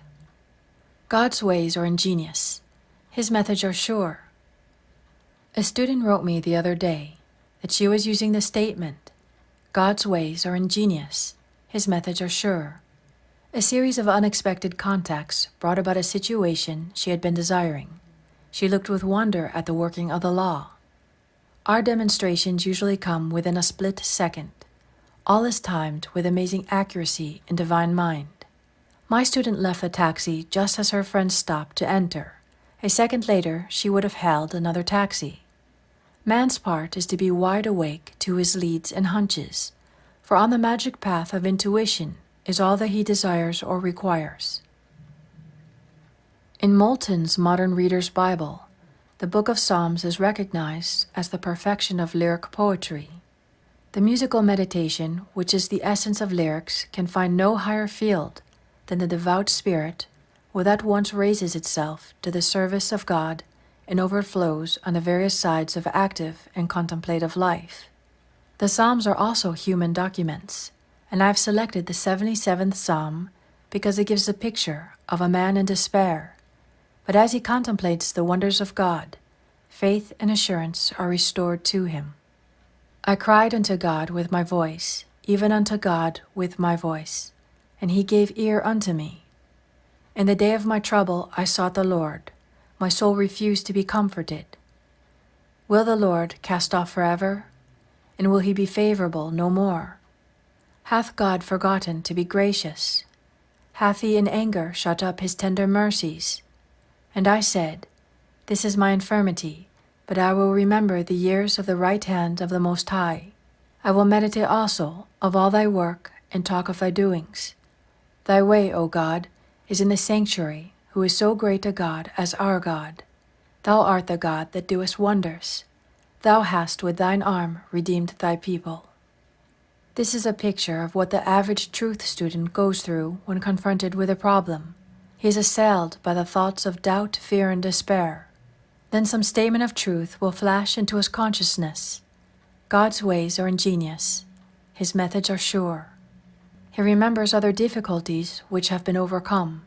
His confidence in God returns. He thinks, what God has done before, he will do for me and more. I was talking to a friend not long ago who said, I would be pretty dumb if I didn't believe God could solve my problem. So many times before, wonderful things have come to me. I know they will come again. So the summing up of the 77th Psalm is, what God has done before, he now does for me and more. It is a good thing to say when you think of your past success, happiness, or wealth. All loss comes from your own vain imaginings. Fear of loss crept into your consciousness. You carried burdens and fought battles. You reasoned instead of sticking to the magic path of intuition. But in the twinkling of an eye, all will be restored to you, for as they say in the East, what Allah has given cannot be diminished. Now go back to the child state of consciousness. You should be filled with wonder, but be careful not to live in your past childhood. I know people who can only think about their happy childhood days. They remember what they wore. No skies have since been so blue or grass so green. They therefore miss the opportunities of the wonderful now. I will tell an amusing story of a friend who lived in a town when she was very young, then moved away to another city. She always looked back to the house they first lived in. To her, it was an enchanted palace, large, spacious, and glamorous. Many years after, when she had grown up, she had an opportunity of visiting this house. She was disillusioned. She found it small, stuffy, and ugly. Her idea of beauty had entirely changed, for in the front yard was an iron dog. If you went back to your past, it would not be the same. So in this family's friend, they called living in the past iron dogging. Her sister told me a story of some iron dogging she had done. When she was about 16, she met abroad a very dashing and romantic young man, an artist. This romance didn't last long, but she talked about it a lot to the man she afterwards married. Years rolled by. The dashing and romantic young man had become a well-known artist and came to this country to have an exhibition of his pictures. My friend was filled with excitement and hunted him up to renew their friendship. She went to the exhibition, and in walked a portly businessman. No trace was left of the dashing, romantic youth. When she told her husband, all he said was iron dogging. Remember, now is the appointed time. Today is the day, and your good can happen overnight. Look with wonder at that which is before you. We are filled with divine expectancy. I will restore to you the years which the locusts have eaten. Now let each one think of the good which seems so difficult to attain. It may be health, wealth, happiness, or perfect self-expression. Do not think how your good can be accomplished. Just give thanks that you have already received on the invisible plane. Therefore, the steps leading up to it are secured also. Be wide awake to your intuitive leads, and suddenly you find yourself in your promised land. I look with wonder at that which is before me. Chapter 12. Catch up with your good. And it shall come to pass that before they call, I will answer, and while they are yet speaking, I will hear. Isaiah 65:24. Catch up with your good. This is a new way of saying, before they call, I will answer. Your good precedes you. It gets there before you do. But how to catch up with your good? For you must have ears that hear and eyes that see, or it will escape you. Some people never catch up with their good in life. They will say, my life has always been one of hardship. No good luck ever comes to me. They are the people who have been asleep to their opportunities, or through laziness haven't caught up with their good. A woman told a group of friends that she had not eaten for 3 days. They dashed about asking people to give her work, but she refused it. She explained that she never got up until 12 o'clock. She liked to lie in bed and read magazines. She just wanted people to support her while she read Vogue and Harper's Bazaar. We must be careful not to slip into lazy states of mind. Take the affirmation, I am wide awake to my good. I never miss a trick. Most people are only half awake to their good. A student said to me, if I don't follow my hunches, I always get into a jam. I will tell the story of a woman, one of my students, who followed her intuitive leads, which brought amazing results. She had been asked to visit friends in a nearby town. She had very little money. When she arrived at her destination, she found the house locked up. They had gone away. She was filled with despair, then commenced to pray. She said, Infinite Intelligence, give me a definite lead. Let me know just what to do. The name of a certain hotel flashed into her consciousness. It persisted. The name seemed to stand out in big letters. She had just enough money to get back to New York and the hotel. As she was about to enter, an old friend suddenly appeared, who greeted her warmly and whom she hadn't seen in years. She explained that she was living at the hotel, but was going away for several months, and added, why don't you live in my suite while I'm away? It won't cost you a cent.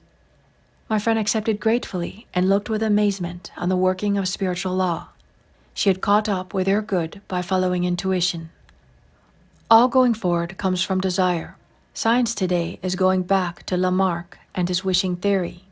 He claims that birds do not fly because they have wings, but they have wings because they wanted to fly, the result of the push of the emotional wish.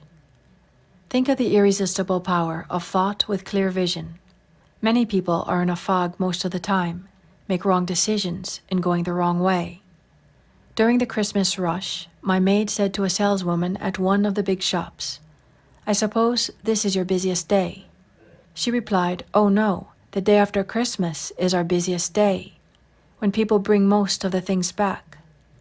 Hundreds of people choosing the wrong gifts because they were not listening to their intuitive leads.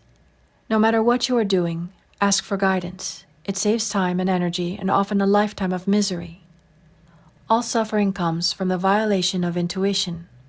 Unless intuition builds the house, they labor in vain who build it. Get the habit of hunching, then you will always be on the magic path.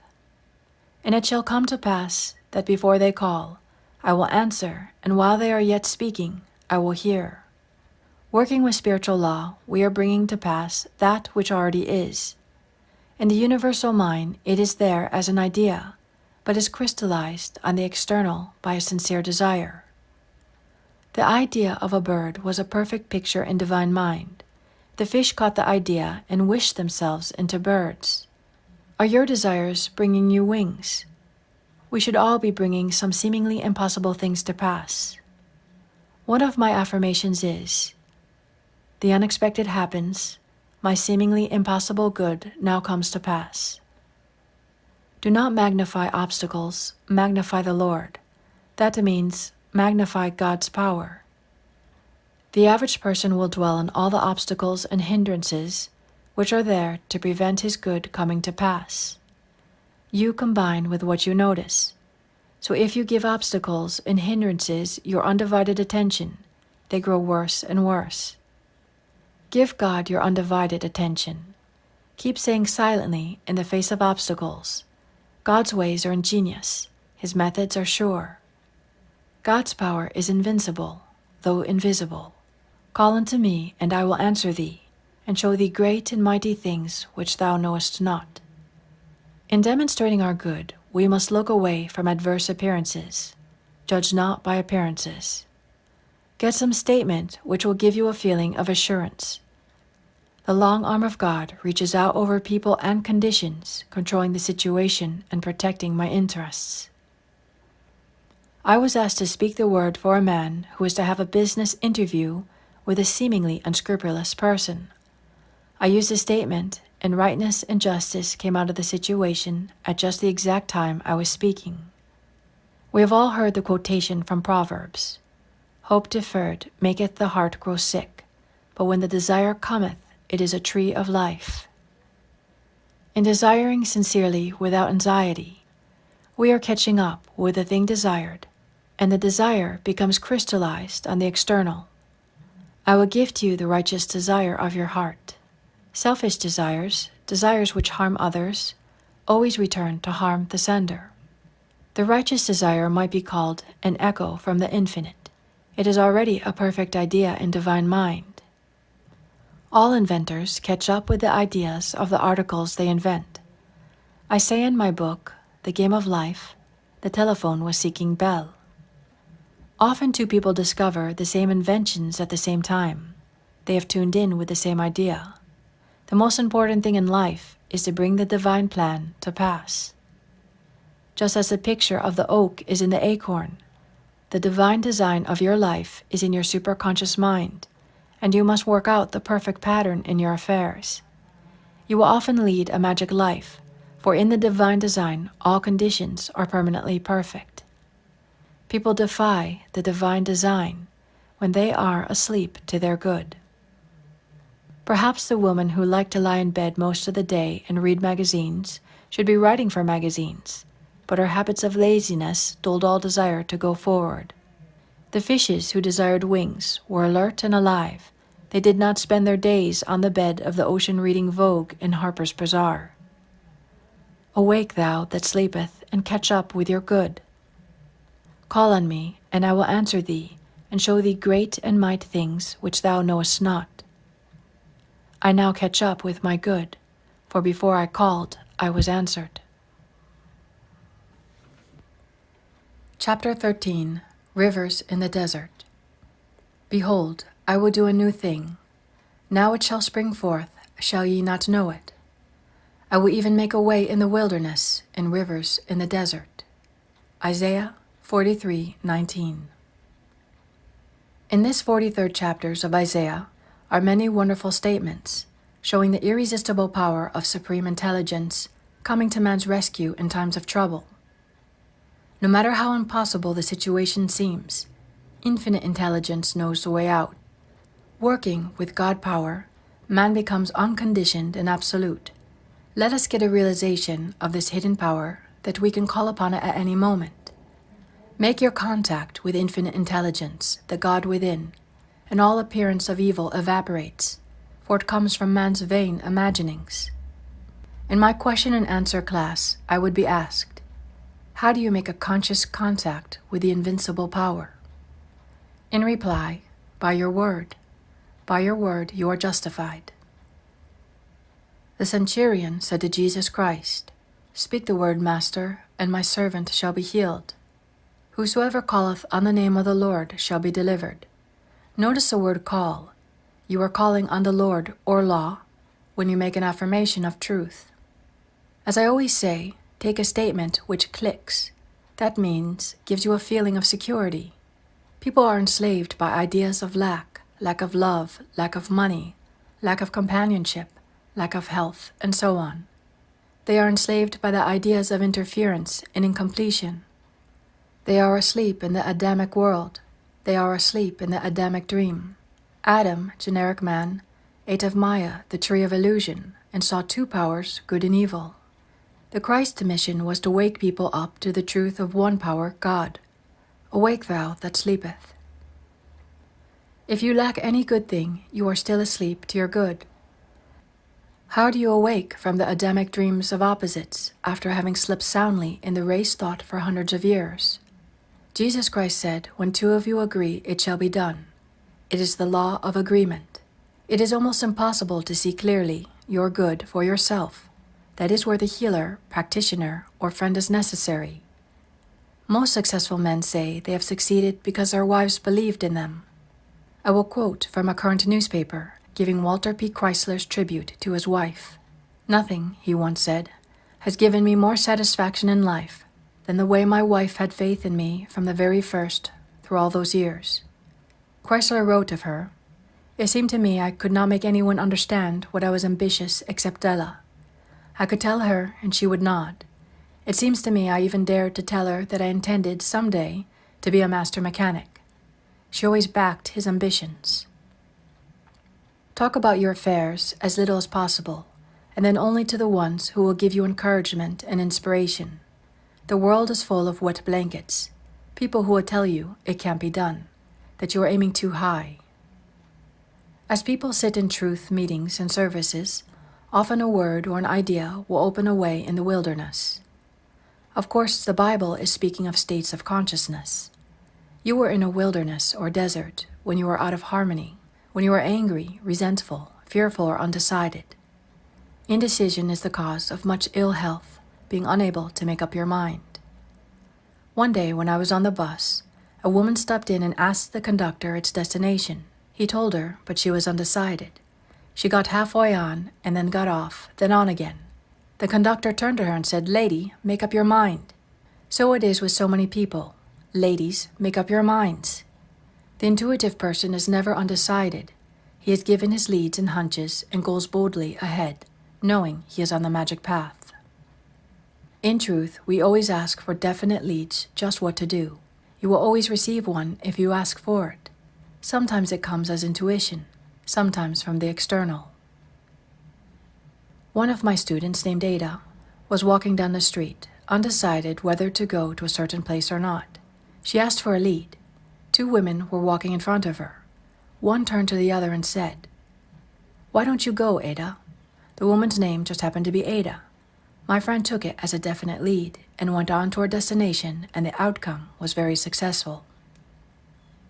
We really lead magic lives, guided and provided for at every step, if we have ears to hear and eyes that see. Of course, we have left the plane of the intellect and are drawing from the superconscious, the God within, which says, "This is the way, walk ye in it." Whatever you should know will be revealed to you. Whatever you lack will be provided. Thus saith the Lord, which maketh a way in the sea, and a path in the mighty waters. Remember ye not the former things, neither consider the things of old. People who live in the past have severed their contact with the wonderful now. God knows only the now. Now is the appointed time. Today is the day. Many people lead lives of limitation, hoarding, and saving, afraid to use what they have, which brings more lack and more limitation. I give the example of a woman who lived in a small country town. She could scarcely see to get about and had very little money. A kind friend took her to an oculist and presented her with glasses, which enabled her to see perfectly. Some time later, she met her on the streets without the glasses. She explained, "Where are your glasses?" The woman replied, "Well, you don't expect me to hack them out by using them every day, do you? I only wear them on Sundays." You must live in the now and be wide awake to your opportunities. "Behold, I will do a new thing. Now it shall spring forth. Shall ye not know it? I will even make a way in the wilderness and rivers in the desert." This message is meant for the individual. Think of your problem and know that infinite intelligence knows the way of fulfillment. I say the way, for before you called, you were answered. The supply already precedes the demand. God is the giver and the gift, and now creates His own amazing channels. When you have asked for the divine plan of your life to manifest, you are protected from getting the things that are not in the divine plan. You may think that all your happiness depends upon obtaining one particular thing in life. Later on, you praise the Lord that you didn't get it. Sometimes you are tempted to follow the reasoning mind and argue with your intuitive leads. Suddenly, the hand of destiny pushes you into the right place, and under grace, you find yourself back on the magic path again. You are now wide awake to your good, and have the ears that hear your intuitive leads, and the eyes which see the road of fulfillment. The genius within me is released. I now fulfill my destiny. Chapter 14. The Inner Meaning of Snow White and the Seven Dwarfs. I have been asked to give a metaphysical interpretation of Snow White and the Seven Dwarfs, one of Grimm's fairy tales. It is amazing how this picture, a fairy tale, swept sophisticated New York and the whole country due to Walt Disney's genius. This fairy tale was supposed to be for children, but men and women have packed the theater. It is because fairy tales come down from old legends of Persia, India, and Egypt, which are founded on truth. Snow White, the little princess, has a cruel stepmother who is jealous of her. This cruel stepmother idea appears also in Cinderella. Nearly everyone has a cruel stepmother. The cruel stepmother is a negative thought form you have built up in the subconscious. Snow White's cruel stepmother is jealous of her and always keeps her in rags and in the background. All cruel thought forms do this. The cruel stepmother consults her magic mirror every day, saying, "Magic mirror on the wall, who is the fairest of them all?" One day the mirror replies, "Thou, queen, mayest fair and beauteous be. But Snow White is lovelier far than thee." This enrages the queen, so she decides to send Snow White to the forest to be killed by one of her servants. However, the servant's heart melts when Snow White begs for her life, so he leaves her in the woods. The woods are filled with terrifying animals and many pitfalls and dangers. She falls in terror to the ground, and while there, a most unusual spectacle presents itself. Scores of the most delightful little animals and birds creep up and surround her. Rabbits, squirrels, deer, beavers, raccoons, etc.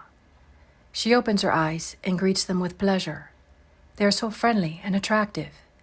She tells her story, and they lead her to a little house which she makes her home. Now these friendly birds and animals symbolize our intuitive leads or hunches, which are always ready to get you out of the woods. The little house proves to be the home of the seven dwarfs. Everything is in disorder, so Snow White and her animal friends begin to clean the house. The squirrels dust with their tails. The birds hang things up, using their little deer horns for a cat track.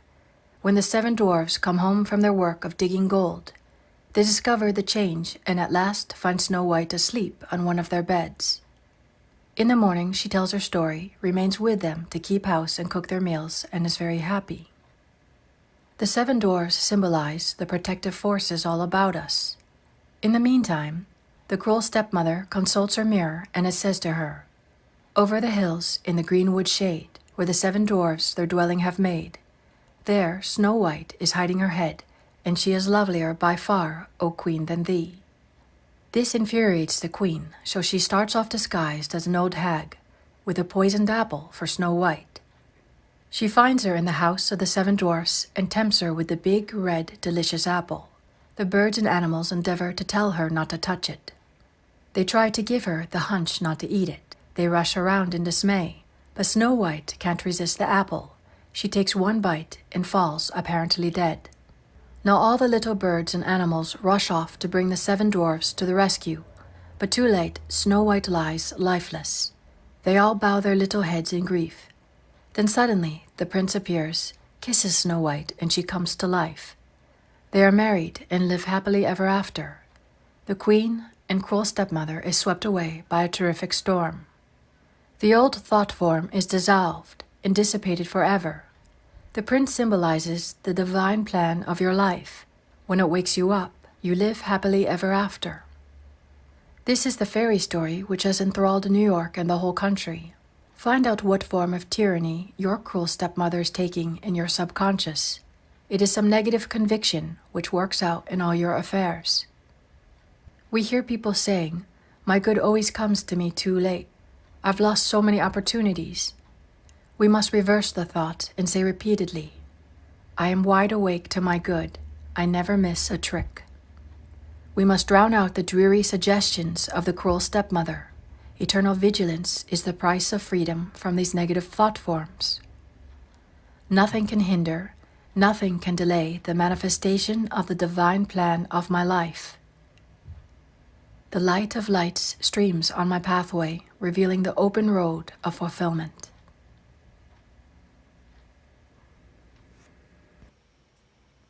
And this concludes The Secret Door to Success by Florence Scovel Shinn.